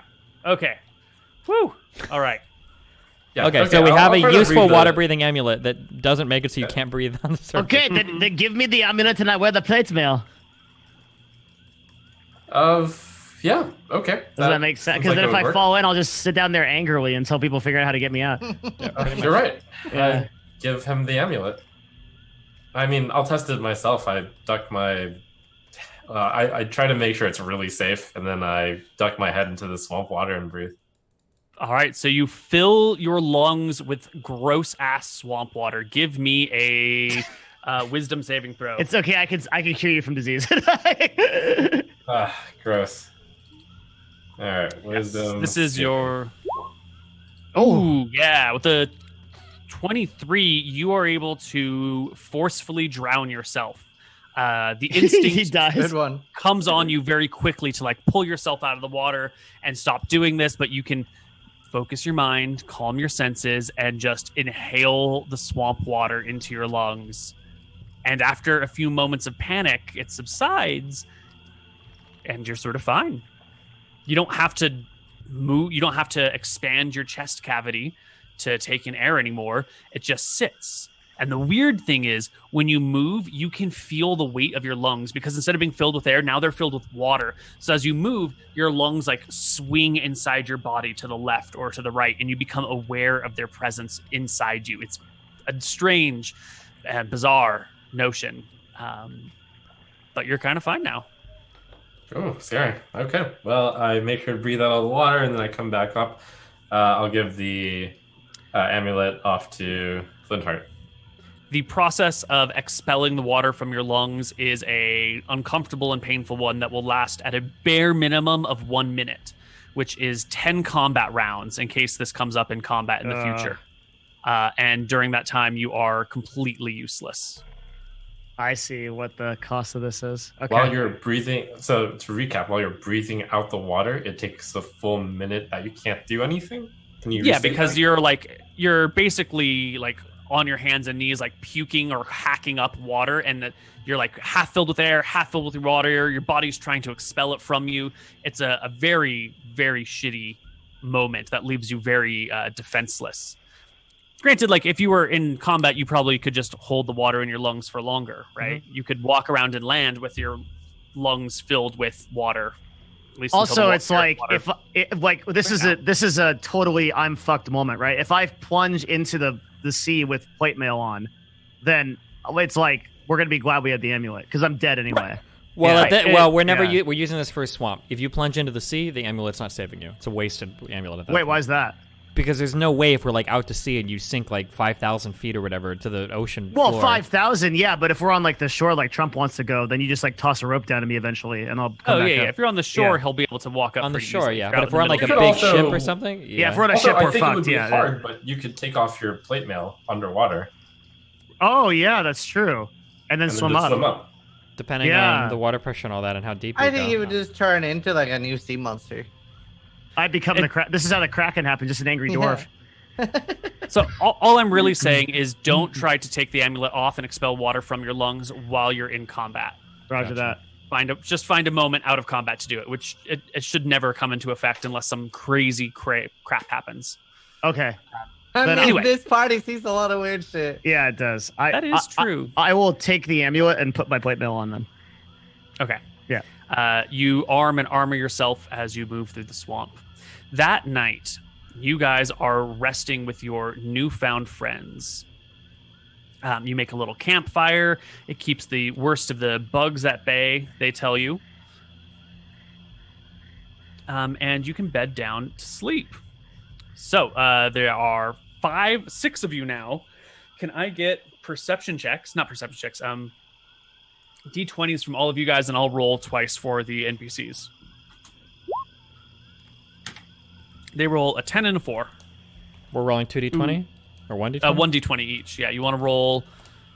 Well, whoever rolls lowest is on watch when the baddies arrive. Cool. And it is not the player characters on watch, unfortunately. Oh, okay. Yeah. You guys are sleeping. Here is our little campsite that we've got going on here. Everyone's gathered around the fire, passed out. Mm-hmm. It's quite nice, except for the fact that everybody is asleep. One of our friends here, Vix, has to make a 1d20 plus 4 check. Don't let us down, Vix. Ooh. 18 is actually really good. Oh, does he get a saving throw because he's considered an ally? Sorry, I'm so dumb. This isn't a saving throw. I'm sorry. Just ignore everything I'm saying. Like sometimes my brain. That's all right. Yeah. You will be it's hard. shaken awake in the middle of night by both Vix and Wedge, the whole party, because they will spot these suckers coming. The suckers. Yeah. You are woken up in the middle of the night as 2 shambling mounds emerge God. from the swamp to come and feast upon your bodies. They noticed it the first one. By the time you're awake, the second one is emerging. Why don't we take our break, and when we come back, we'll fight the shambling mounds and get to the keep. I log out. All right, we'll be back. Hello, everybody, and welcome back to Empires of Arcadia. You are awoken in the night because there are monsters coming. Oh, I Shambling forgot. mounds. Who rolled the D20? Corin did. Corin, would you roll us initiative for the party? Gladly. Have you give us combat music? It is here. I love this track. Wait, there is music playing? There Yeah. is music playing presently. will Do you refresh. not hear it? Roll 20. You're killing me, man. It's okay. You're just killing me. It's good for me. It's only Corn's fault. Yeah, he just has to refresh. I know, but why doesn't it play for everybody all the time? Why does it error? Why are there bugs? Oh, okay. The life we live in. We're good. All right. Party members go first. Everyone All right. is prone to start. So it'll take half your movement to stand up if you want. No need to stand. Oh, so I can play the drop shot archer. I rage and I go here. So you rage to here. So that's Yeah. 20 feet. Your movement is 40, so that is fine. Yep. Very and careful. the creature is barely within 5 feet of you, so you can attack it if you wish. Okay. Yeah, I just And need my friendly monk behind it. Yeah, I awake with a start, and I'm measuring this out. Total distance is 27 feet, which is half of my 55. Fantastic. Oh, Okay, but that is when- not flanking, unfortunately. That is across a corner, not across the whole side. So no flank, but you can make your attack. But I can move here and flank. Isn't that a flank? No. Oh, really? Yeah, you would need to be a little bit above, but I don't know if you've got the I movement don't to do have it. the movement. Yeah, I can't do it. Now, Can we Okay. talk about how these plants respond to fire? yeah, let's talk about it. All right, I'm gonna talk about it by attacking twice. Wait, What? let the monk attack first Yeah, because he I'm could gonna have done attack. it. Oh, okay. I stab it into the what I perceive to be the heart of the creature, and I attempt to stun it. You bash the creature. You hit it for 10 points of bludgeoning damage. And you give it a stunning strike, which is a con save, which Yep. it passes with no problem. Okay, again, 16. That will hit. Oh, another stunning strike. Damage. Oh. 6. 6. All right. 12 on the save is a failure. The creature is stunned. Great. And then I finish off my attacks with a backwards kick, a roundhouse kick. Unarmed strike. 20 to the beast for 8 points of damage. I stop it twice with my radar while raging at advantage. Mhm. Thank fuck I had advantage. Oh. I'm sorry, 19, Devin, you are flanking. I had the monster at a weird angle. That Okay, is a 30. Mhm. flank. I'm sorry. 30 damage. Jesus. Right, because of the extra 4. Yeah. Actually, Thorbjorn. I'm sorry. Your first attack. Oh, he's stunned. Right. So okay. It's all at advantage. Yeah. 30 hits. 30 damage. There we go. I will draw my sword, which ignites into flames, and strike twice. Oh my god, is that a crit? You Double do crit. crit Okay, and you hit. hold on. There's something I've always wanted to do. It's the first time I've ever crit. I am going to burn a level 1 spell slot for Divine Smite. So Divine Smite doubles damage on critical hits. It's 4d8. We probably Okay. are fine. And because I can decide after an attack, right? I'm basically doing damage on that hit, then rolling an additional 48 off of level 1 spell slot. But this is very Because cool. it normally does 2d8 damage per spell slot. That's right. Okay. Yeah. So I'm going to roll damage here, and then I'm going to roll an additional 48. Right. Okay. Cool. So that's the is hardest I could ever hit a 19 thing. plus 15 plus Oh, does my 16 hit? 16 hits, yeah. Oh, then this too. Wow. That's a lot of damage. Oh, cool. That's a It casual does 65, I think. resist fire. It So it only resists takes fire? It resists fire. It just crawled out of a swamp. You just show me a plant that resists fire. Smokey the Bear is a fucking liar if that's true. Are you calling Smokey the Bear a liar? I'm saying shambling mounds resist fire, but even if they didn't do it innately, a creature that has just crawled out of the swamp and is covered in water would probably resist fire anyway.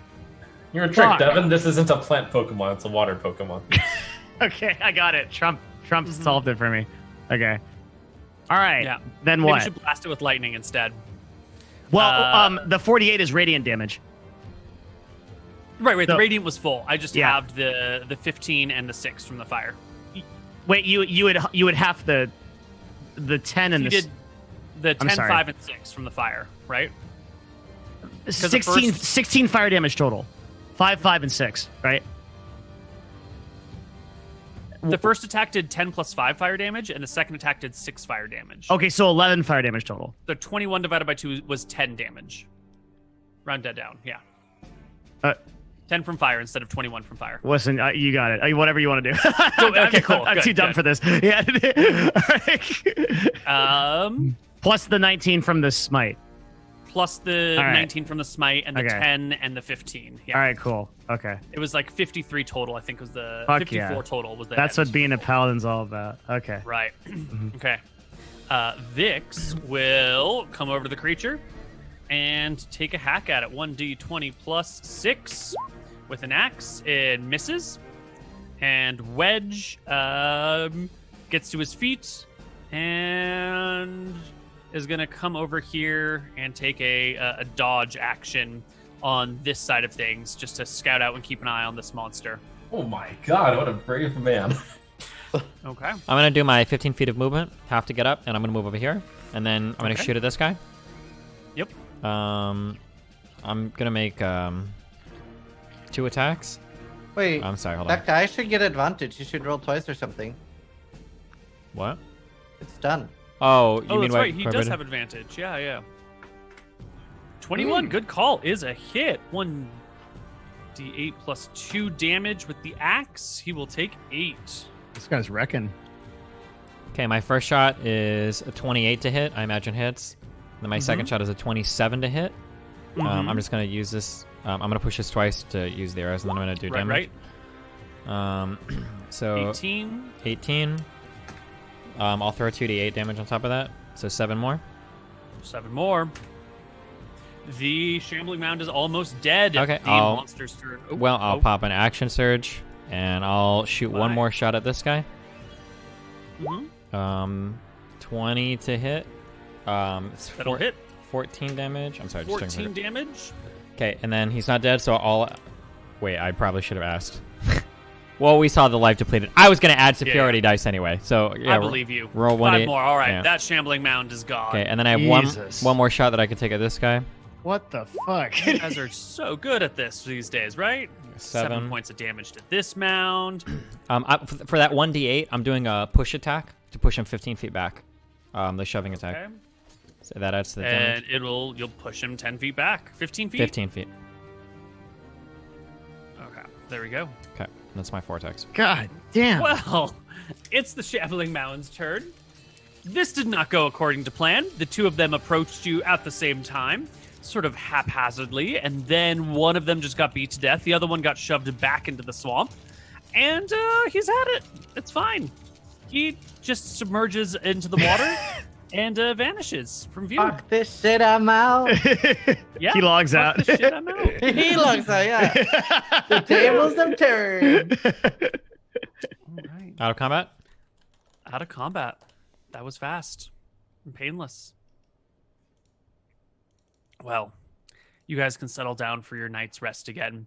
And your two new friends, Vix and Wedge, will sort of stare slack-jawed at you. They're a little surprised at how this went.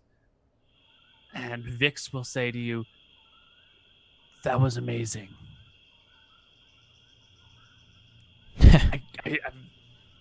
I'm speechless. It's a normal night for us. Really? Because those two shambling mounds, man, those things will kill a whole group of people. A group of weak people, maybe? Well, I guess you'd have to classify pretty much everyone in Ember's Keep as weak then. Oh, sounds like And everyone in don't Ember's Keep forget is it. weak then. He is too impressed to be insulted by you. Good. Are these these are dwarves, right? The traveling dudes? Humans. Oh, these are guys are humans. Okay, gotcha. Yeah. I'm a little surprised. Don't you have a cast of rangers at Ember's Keep? A group of warriors? Yeah, Or powerful Yeah. magics. but I mean, I guess I've never seen them fight. Wow. Hey, you had a good stab at it yourself. We couldn't have done it without you. I've had the back of whichever one of those was with us. I mean, I only went in because I saw you guys doing it. I didn't want to be thought a coward, but I was pretty sure we were all about to die. Well, no, you were very brave. You actually did perform excellently. Aye, you did quite well, laddie. You should be proud. You guys are being a little nice, but yeah. Well, they're gonna want to talk to you in the keep. Let us And the meet next them. day, you can travel. Zai, give me a movement die.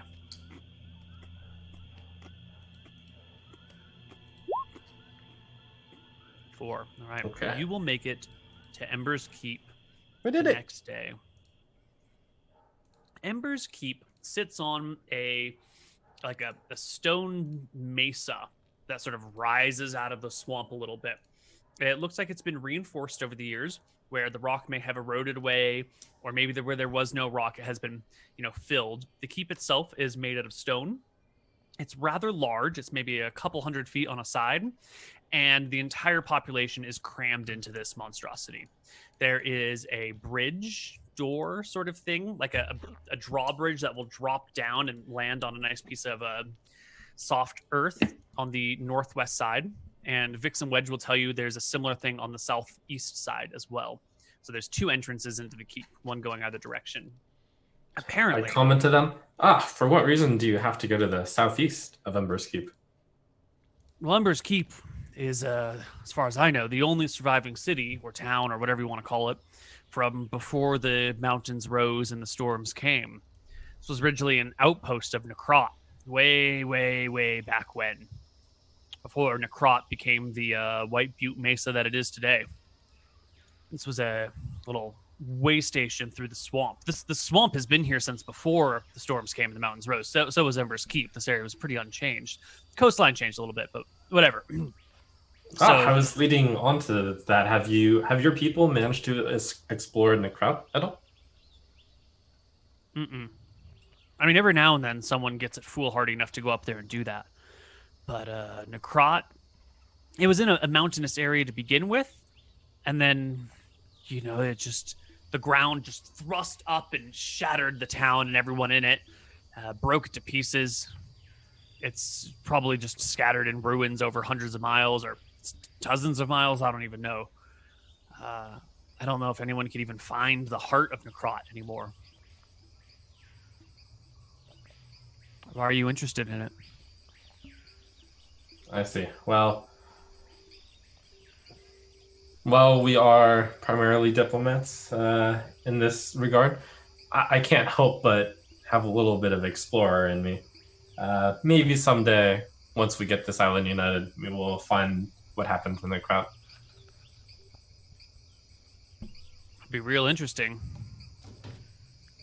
he says.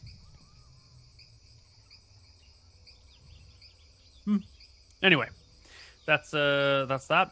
So here we are. Here's Ember's Keep. You guys can walk on into one of the smaller towns you've seen here. The place is fairly dreary. Everything that they own is made from swamp, basically. Swamp reeds for baskets, like weird cypress trees for wood, so all the doors are kind of warped and twisted and mangled, and there's not really nice long straight pieces of wood. It's just these awkward, cypress trees.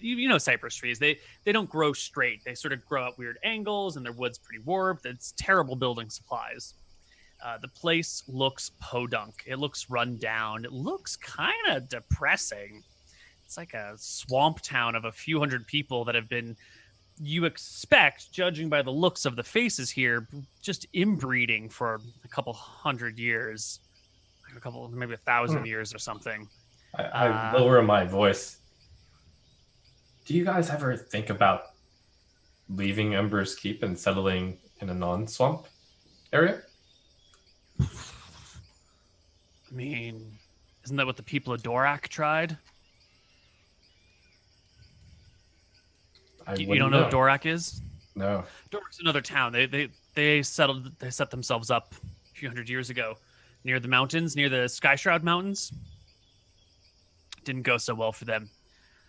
We had some people that headed over there to do some trade once, maybe 100 years ago or so, at least something like that. Numbers get lost in time.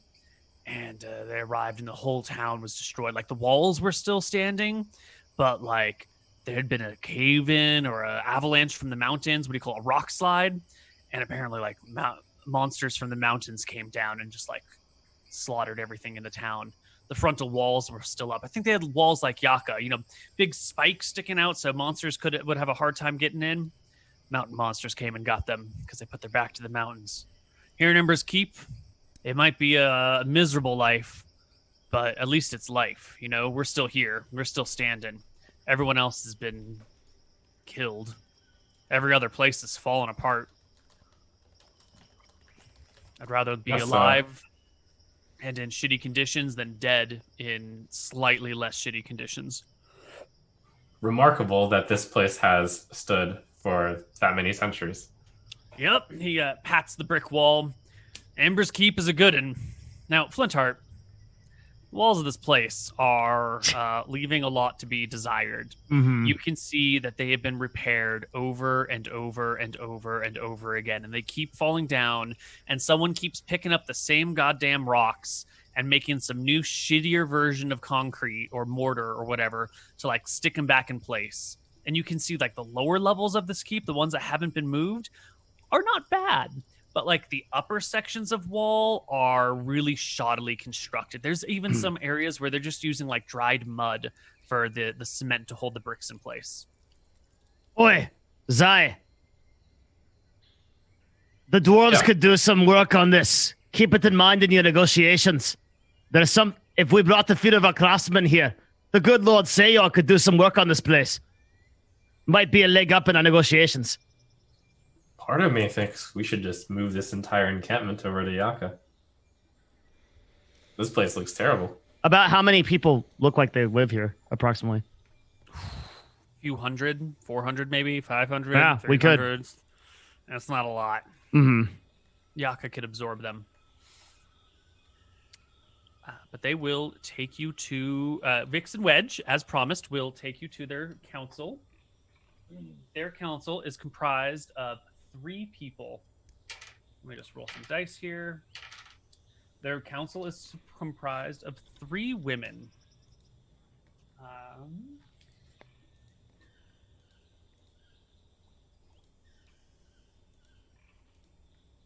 Just making notes so I don't forget. One of them is a warrior, very clearly.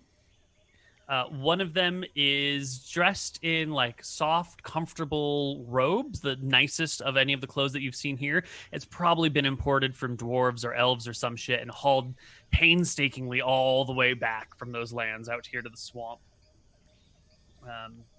And she looks maybe like the leader of them all. Oh my god, I can't write. And the third woman is dressed also in robes, but these are kind of crappier robes. They look like they've been made from some sort of fiber that grows in the swamp, maybe one of those like cattail sorts of fibers. So it's sort of rough, and it's got like a off-white natural color to it. And she looks a little bit more serious and she has like a hardness to her eyes that lets you know that she's seen some shit in her life. Whereas the middle one looks sort of composed and gentle and kind and soft. The warrior has a gaze that is stern but curious.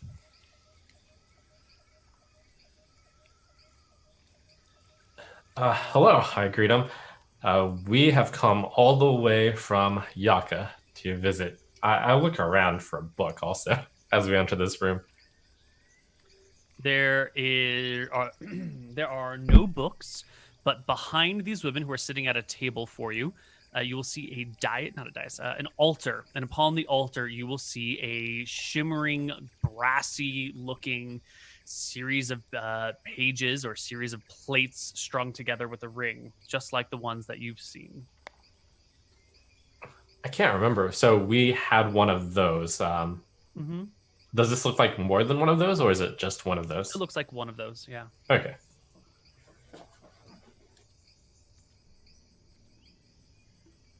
The women look at you but say nothing. One motions for you to sit. The warrior motions for you to sit. Hello. Vixen Wedge will say, excuse me, council members, these are the 4 people that we met over in Black Rock. And we've seen them fight. They took down a shambling mound in 5 seconds? 4 seconds? Just hopped up out of their beds and killed it on the spot without even flinching.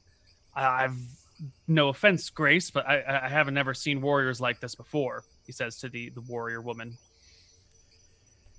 Anyway, they said they wanted to talk with you guys about stuff. So here they are. And Vixen Wedge will back out of the room, heads bowed slightly, leaving you to speak with these 3 leaders of Ember's Keep. Well, once we've all taken our seats, I start again, since it seemed like they wanted us to properly sit down. We come all the way from Yaka, and we are hoping to be able to help your people. Good job settling in this dangerous area for so long. The warrior woman speaks up first and says, "What do you mean, good job?" Huh? Well, it can't be easy to be out here. It looks very perilous. Oh, yeah, it is, definitely. Truly, there must be many powerful people like yourself. I nod towards her, since she looks pretty strong, defending this city. We do our best to keep our people intact, but there's not many options out there. Unless people don't just come to Ember's Keep for no reason. Well, this is pretty far out of your way, and the swamp is a piece of shit. So I've got a feeling you have a very particular thing you want to talk to us about.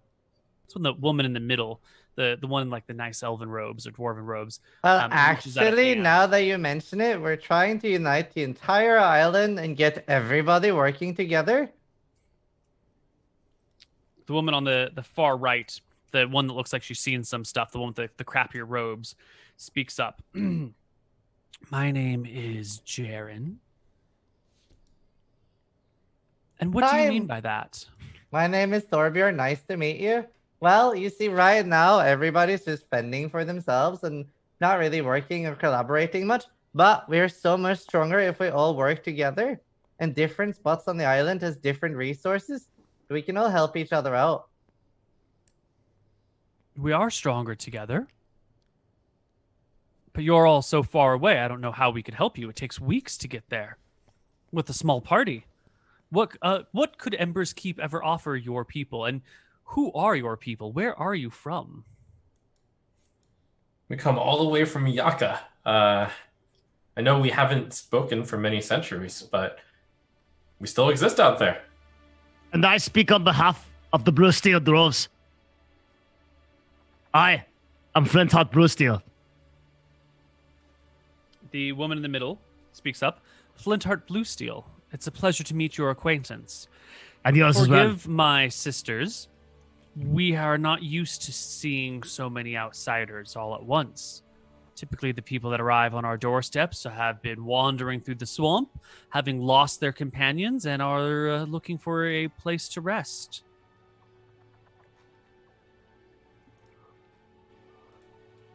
Well, good on you for being able to provide that for them. And you are right. It would be difficult to enter into a serious alliance with Embers Keep due to distance. It took us quite the journey. If I may ask, what is it that makes this place such a strategic area to live in? There must be a reason you've chosen to live here for the last centuries. There is. It is safe. It is safe from the outside. The monsters may come, but they can never quite get through our walls, and our people live. You know, I heard, I don't know if this is true, but I heard that there's a fire and ice breathing Hydra here in the swamp. Not fire and ice, says the middle one. Before Well, the warrior. the fact that it breathes anything, that's insane. Like, there is nothing this dangerous anywhere near Yaka. Oi, as strong as we are as warriors, breath weapons are our safety word. We can tell you firsthand. That's not something to be fucked with.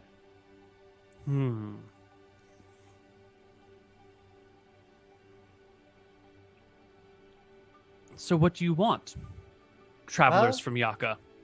It wouldn't be a terrible idea if you moved in with us. Yes, forgive us for being so forward, but it does look like, well, we could use powerful The date's people. not over, and you're already inviting us to live with you? It's a little fast for my taste. Well, you know, the world's a dangerous place. Sometimes in life, you don't have enough time to beat around the bush. Sometimes you just have to go straight to the point and build a huge alliance and become strong together. That's how good alliances are forged. In the face of adversity, we can grow together. And you would not be alone. We've united the halflings. And...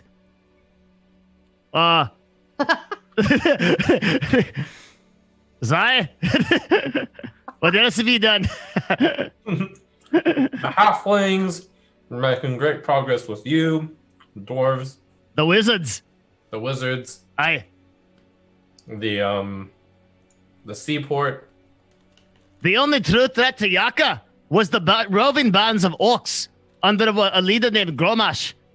But they're dead by the hands of these men. So Yaka stands free and safe. A home to those that would accept it.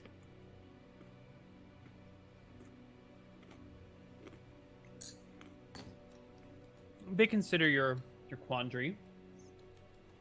When you are all interrupted, the door is thrown open, and in runs a man, breathless, tired, wild-eyed. He runs in, looks to the woman in the middle, and says, "Siphon, it's your younger sister. She was with us. We ventured too close to the Hydra's lair. It came out, and she's been dragged away." The three women look concerned. The middle one stands up and approaches the man, and they begin to talk in hushed whispers very rapidly. The warrior, whose name is Grace, that you've met already, speaks up and kind of shuffles over a little bit towards you and explains in sort of a low tone what's going on. Despite referring to each other as sisters, these women are not blood related. However, the other one, Siphon, one in the middle, one with the nice elven dwarven robes, she does have a younger sister who is one of the rangers here in Embers Keep. This guy that has come in is another one of the rangers in Embers Keep. Their job in this particular mission was to search out a source of berries that the third woman here, Jaren, the one that with the crappy robes that looks like she's seen some shit, needed for some of her spell components. And these berries grow most frequently near the Hydra's lair. So the rangers went to go gather these berries together, and apparently half their party was killed, and the younger sister of Siphon was dragged off by the Hydra. She'll give you that little backstory while Siphon talks with the one surviving ranger. And then a minute passes, and Siphon turns back to you and says, well, it's a good thing you have arrived when you did. You wish us to be allies? You wish to take us into your lands and keep us safe? Rescue my sister. Bring her body back, and I will know that you are honest, good people, and we will join you. Bring her back alive, and we will give you our treasures. So wait, you're kidding, right? There's no way you're not gonna come with us to rescue your fucking sister, right? I have in mind for civics. Corin taps Zai on the back of the shoulder. Hey, we didn't sign up to slay no fucking hydras, but maybe ask him about that book. That's part of the treasures they're willing to trade if we bring her back alive or dead, honestly. I mean, if we're gonna kill this monster, we ought to get something for it, whether the sister's dead or alive. Corin, I'm pretty sure treasure includes that book. I think you should specify it. I think the you elf should is right. specify it, Zai. We don't know if they've got the book. We don't even know if We don't have the time for this. All right. We have all the time in the world. We're off to attack. We're off to save your sister and go for the Hydra. Hey, negotiated, Zai. Okay. They're the ones with the lack of time, not us. We can walk back at any moment. It's not our fucking sister out there. Goodness, don't listen look to at my you foul-mouthed offended. companion. With haste, we will go to that lair right now. Can you show us? I asked the ranger who just came here. Yeah, he's bloodied. He looks like he's in bad shape. He will lead you, he offers, but you shouldn't expect much from him in combat. He has What a bow. about- Maybe he'll sit in the back and, pop a few arrows. What about the spellcaster? Why don't you come with us? And leave my people defenseless? The hardest part of ruling a Isn't town the only thing is that you're worried defending about it. the Hydra? leave- What else is gonna attack you? Are you serious? There are other monsters in the swamps, and my people need defending. And a guardian's job is to stay in the town, no matter how dire the situation is, no matter how much they need you outside. Should I leave, the town will be in danger, and that is not something I can afford. Grace speaks up and says that's the case. Corin says to Zai, hey, you're going to wish you would have asked this instead of me. And then Corin walks up to speak up. Hey, listen here. Has this Hydra monster ever taken prisoners before? What reason do you have to believe your sister's even still alive out there? Siphon shakes her head. She's dead, probably. Okay. In all likelihood. Well, we'll do you this. Listen. You guys have a book here, right? I'm sure you know what that is, right? It's got some etchings on it. You look at it, somehow know some words. Does this ring a bell? The great texts? The great ancient texts of Farron? Yeah, you okay, here. If you give us the great texts, we'll go kill the great Hydras, and we'll come back, and we'll make our great trade. How about that? If we can bring back, at the very least, the body of your sister, and a few of the heads off that fucking monster. The holy texts? They guide our people. Well, we're here to guide them to Yaka. I mean, it doesn't seem like they're doing your people a whole lot of good right now, are they? She turns a little purple in the face. It starts to protest when Siphon puts a hand on her, calms her down, and speaks up and says, what need do you have for the Book of Farron? What need do you have for the body of your sister? I mean, you can choose one or the other. Just a moment. We do have a use for it. We will be using it as a part of a core item to unite the island. You need our holy text? Well, There is a group of wizards in a city off to the east who can interpret the text and use it. Jaren speaks up. I can interpret the text just fine.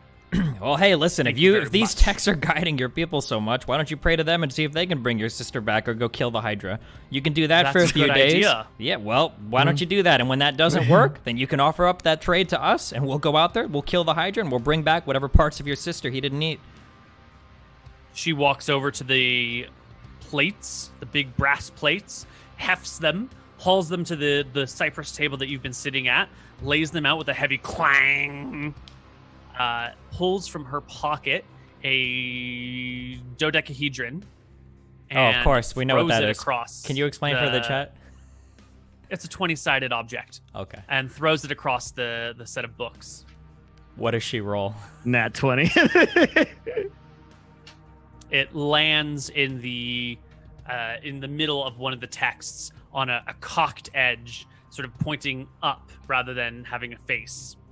She furrows her brow, picks it up again, closes her eyes, looks towards the heavens, speaks a few words, throws the die again. She's Twitch And it staff lands deciding to back. ban someone. Sorry. It lands back in the exact same spot. The other two ladies peer in closely. Look at her. She snatches the die away, grumbles, tosses it a third time, and it lands back in the middle. She mutters something under her breath and stalks out of the room. Siphon speaks up and says, apparently the book has spoken. It is to go to you. If you can bring back my sister, dead or alive. And so we shall. Sounds fair to us. Just so we boys. know, what does a sister of yours look like? Any identifying body marks? Muddy brown hair, a mole under the left cheekbone, and a large scar down the back of the skull from the apex of the spine to just about where the skull stops. How about marks beneath the neck in case she no longer has a head?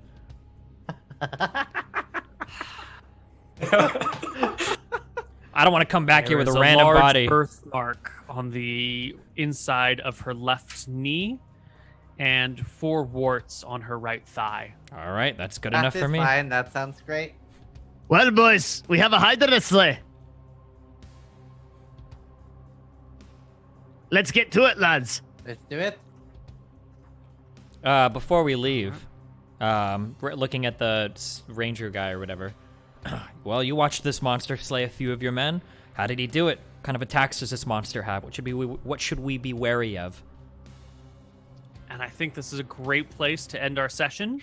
That way, when we come back next week, you'll have all the information up front and you won't have to try and remember it from a week ago.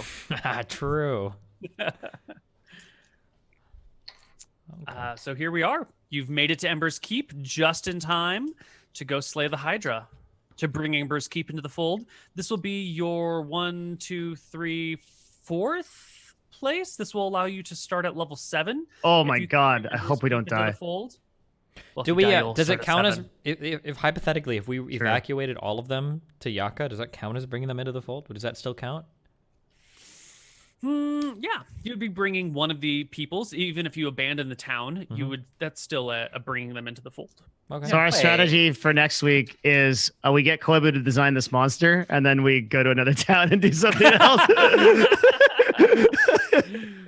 That's fine. but You can wait, keep I running was circles. wondering if I don't get enough XP to level up to level 7 myself, can I just like respawn at level 7 like sometimes? How far away are you guys from 7? How much experience do you need? I don't even know. Koibu. none. Oh yeah, Koibu. Can we talk about our experience today? Yeah. Because I have none. I have 14,000. we're both at 14,880, right, Ziz? No, because I rerolled for my druid. Yeah, but I died and I came in the same time as you, didn't I? No, you came in the same time as this druid, which he ran away as a hamster. Remember? Oh, so how much do you have? I have 1,400.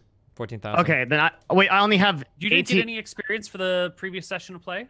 No. Oh, Yeah, because we didn't do anything. We didn't right? do You guys anything, just so- ran from combat. You only have a little bit more XP than me. It's like 1 encounter on the way to thingy. I have 14,880, I believe. Okay, so you guys need like Well, a full it's- like 9,000 experience to level up. Yeah, it's 23,000 to level 7. Oh fuck.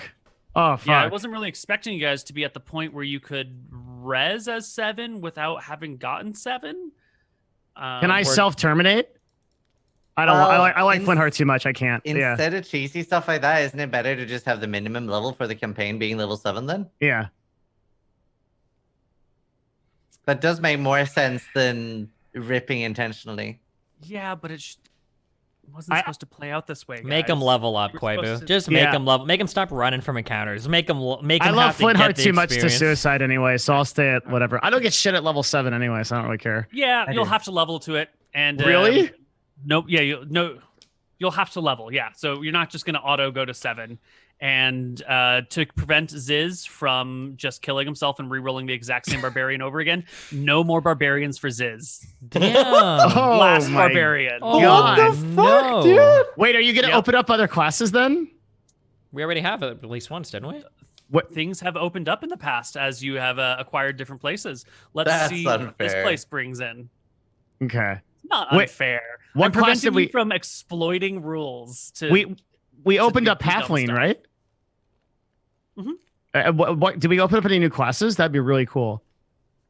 I don't think you've opened up any new classes yet, right? You Just have Halfling. Halfling. Rogue was in the original. There's more stuff to come. We'll Okay. deal with it when we get there. All right. We'll cross the I bridges hate as you. we arrive at them. You love me, Ziz. I You do. love me because I treat you poorly. Okay. Well, Devin, shoutouts. Hi, I'm Devin, twitch.tv/Devin Nash. I do business and industry and meta news on the gaming industry. And I talk about like marketing and stuff. Come visit my channel on YouTube or Twitch and see. I hope you guys like the show. Thank you for being here and for supporting us. We like doing it. Oh, somebody brought up we did kill Displacer Beast and a giant snake. That's true. hmm I don't know if we got experience for that. So we're not doing experience this episode, Quibu. We're gonna figure it out later. We can figure it out later. That's fine. Pull it all up right now while shadows happen. And then Zizarian. Cesarian? Hi, my name is Ziz. I'm a Path of Exile streamer, and I'm enjoying playing D&D. I'm going to be streaming PoE in a bit, in like an hour or so. Trump. Oh, I am on a night owl schedule, so hopefully I get back to normal. But for now, I will actually be streaming right after Hearthstone as usual. Trump Cool. SC. And then Trump is telling, or I'm sorry, Koibu is telling the experience from 7 phase spiders, a giant snake, and 7 displacer beasts. 7 phase spiders and 7 displacer beasts. I think. Does that That's sound true. We right? did fight those. We rolled 2d4, I think, for both We didn't of get them. experience for that stuff already. I don't. We must not have. If Ziz doesn't have any, then no. Yeah, I have none. Yeah. Zero. You were there for those battles, though, huh? Yeah, we had our new party member with him because we got him way up at the northeast Solvang or whatever, right? Right. Yeah. You got him. There was one battle for like 800 XP or some shit that I missed. Oh, and then the T-Rex as well. Oh, and that Roper that we killed. We did kill one Roper in that thing. In the dungeon, remember? And we pushed the Scorpion Man off a cliff. We don't need experience. Right, Yeah. right. The half So- victory. Full victory. 75% victory. 100%. Oh, and I killed the big ooze cube. Oh yeah, the Oh, cube. yeah. I shot in like 400 arrows. And while Destiny was killing the use cube, I was like being motivational and being like, "You got this, Destiny, yeah." Or Corin. Just So, get like, us. We just gotta go. Like Ziz and I go to level 7. I think it's There's pretty no way. obvious. If you lure 9,000 experience out of this, it would be the most impressive. Okay, so we got experience from here. Let's see. This is today's XP right here. Plus last session was a Roper and so plus whoops. This plus the cube.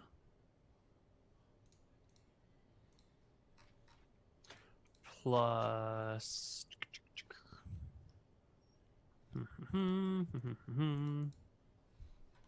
yep, 7 displacer beasts, 7 phase spiders. You guys weren't lying. Displacer beast, spider phase.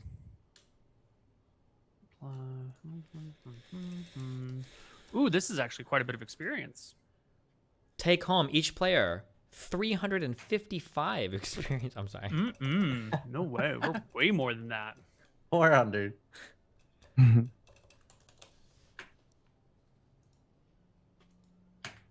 Everybody take home 7,300 experience. Wait, what?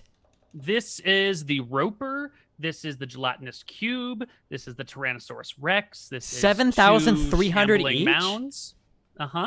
2 shambling mounds, 7 displacer beasts, 7 phase spiders, some role-playing experience. Did I tally this wrong? I think. Okay, this is I want to right. leave Ember's Keep, and I just want to walk around the outside of Sylvain and kill Spider Beast for an entire episode. If we killed like 50 of them, how much?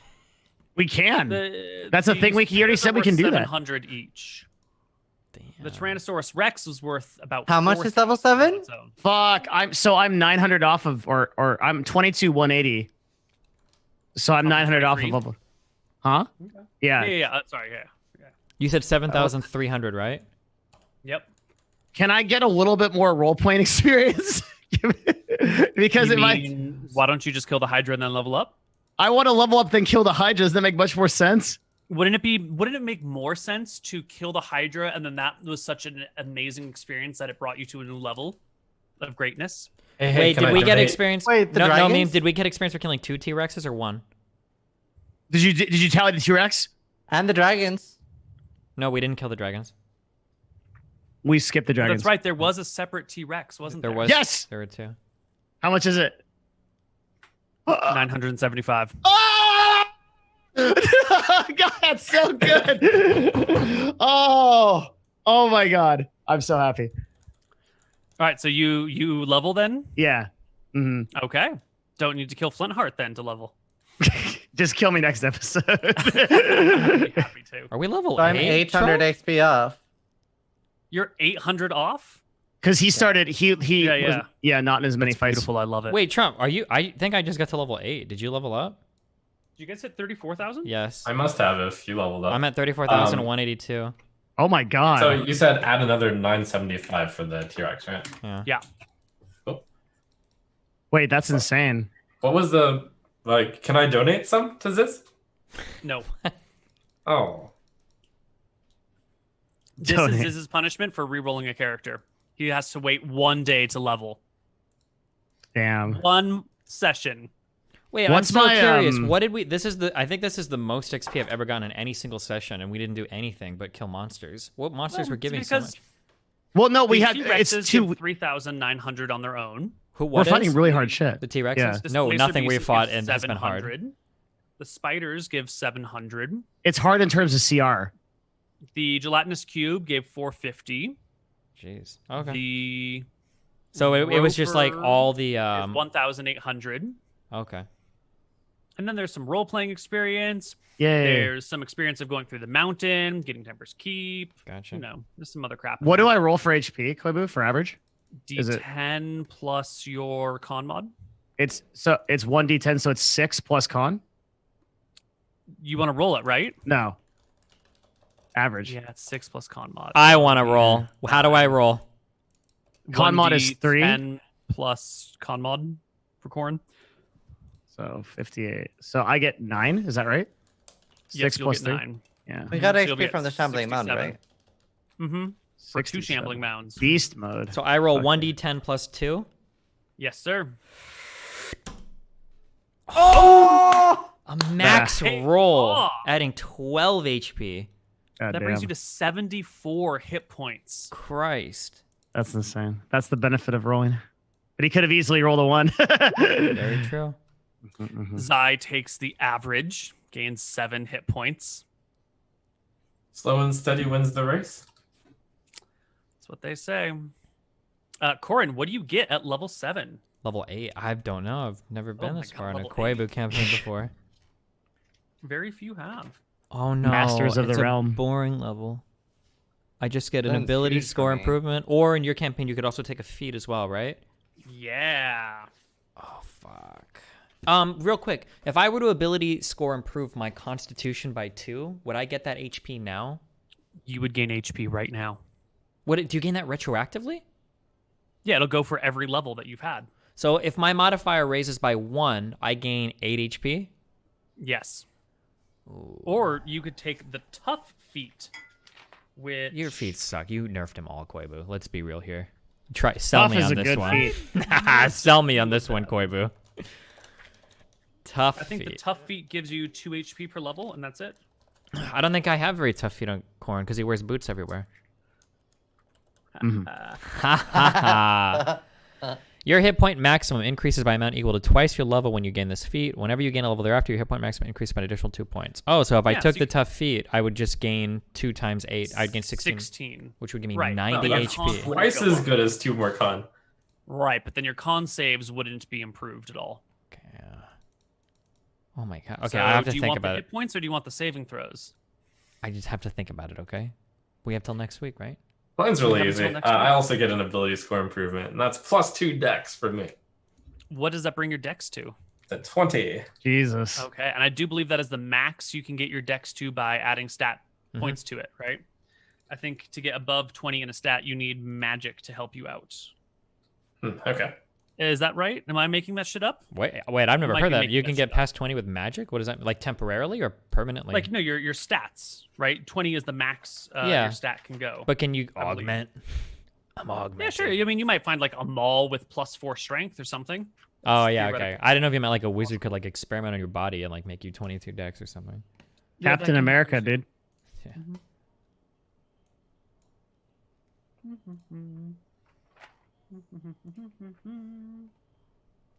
I'm sure it's in the rules here somewhere that I can't go beyond 20. I'm not going to bother looking Yeah, for it. no, it is. I'm almost positive. Yeah. Okay. I'm gonna look over all the feats then, and then I'll know when I come back. Zai, you didn't get anything else? You got some key points, right? Oh yeah, it also gets you 1 key point. Every single level gets you a key point. Okay, cool. And Flintheart, what abilities did you get at 7? I thought I got shit, but I actually didn't. I have an ability now called Aura of Conquest. So, it's an aura that constantly emanates, and if a creature is frightened within that aura, its speed is reduced to 0, and it takes psychic damage equal to half of my paladin level every round. Wow.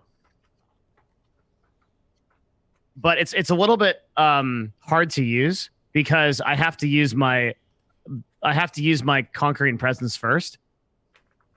Mm-hmm. And then if something saves against that, then it's not just an aura. The aura only works, I think, if something is frightened. So it doesn't seem like it's that good, actually.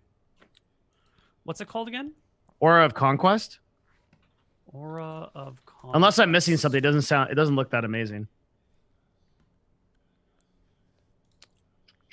Because Starting at 7th level, you constantly emanate a menacing aura when you're not incapacitated. The aura extends 10 feet from you in every direction, but not through total cover. If a creature is frightened of you, its speed is reduced to 0 while in the aura, and the creature takes psychic damage equal to half your paladin level if it starts its turn there. Yeah, so maybe if you have additional spells to frighten creatures, because you Oh. have your one channel divinity, which is an AoE frighten, right?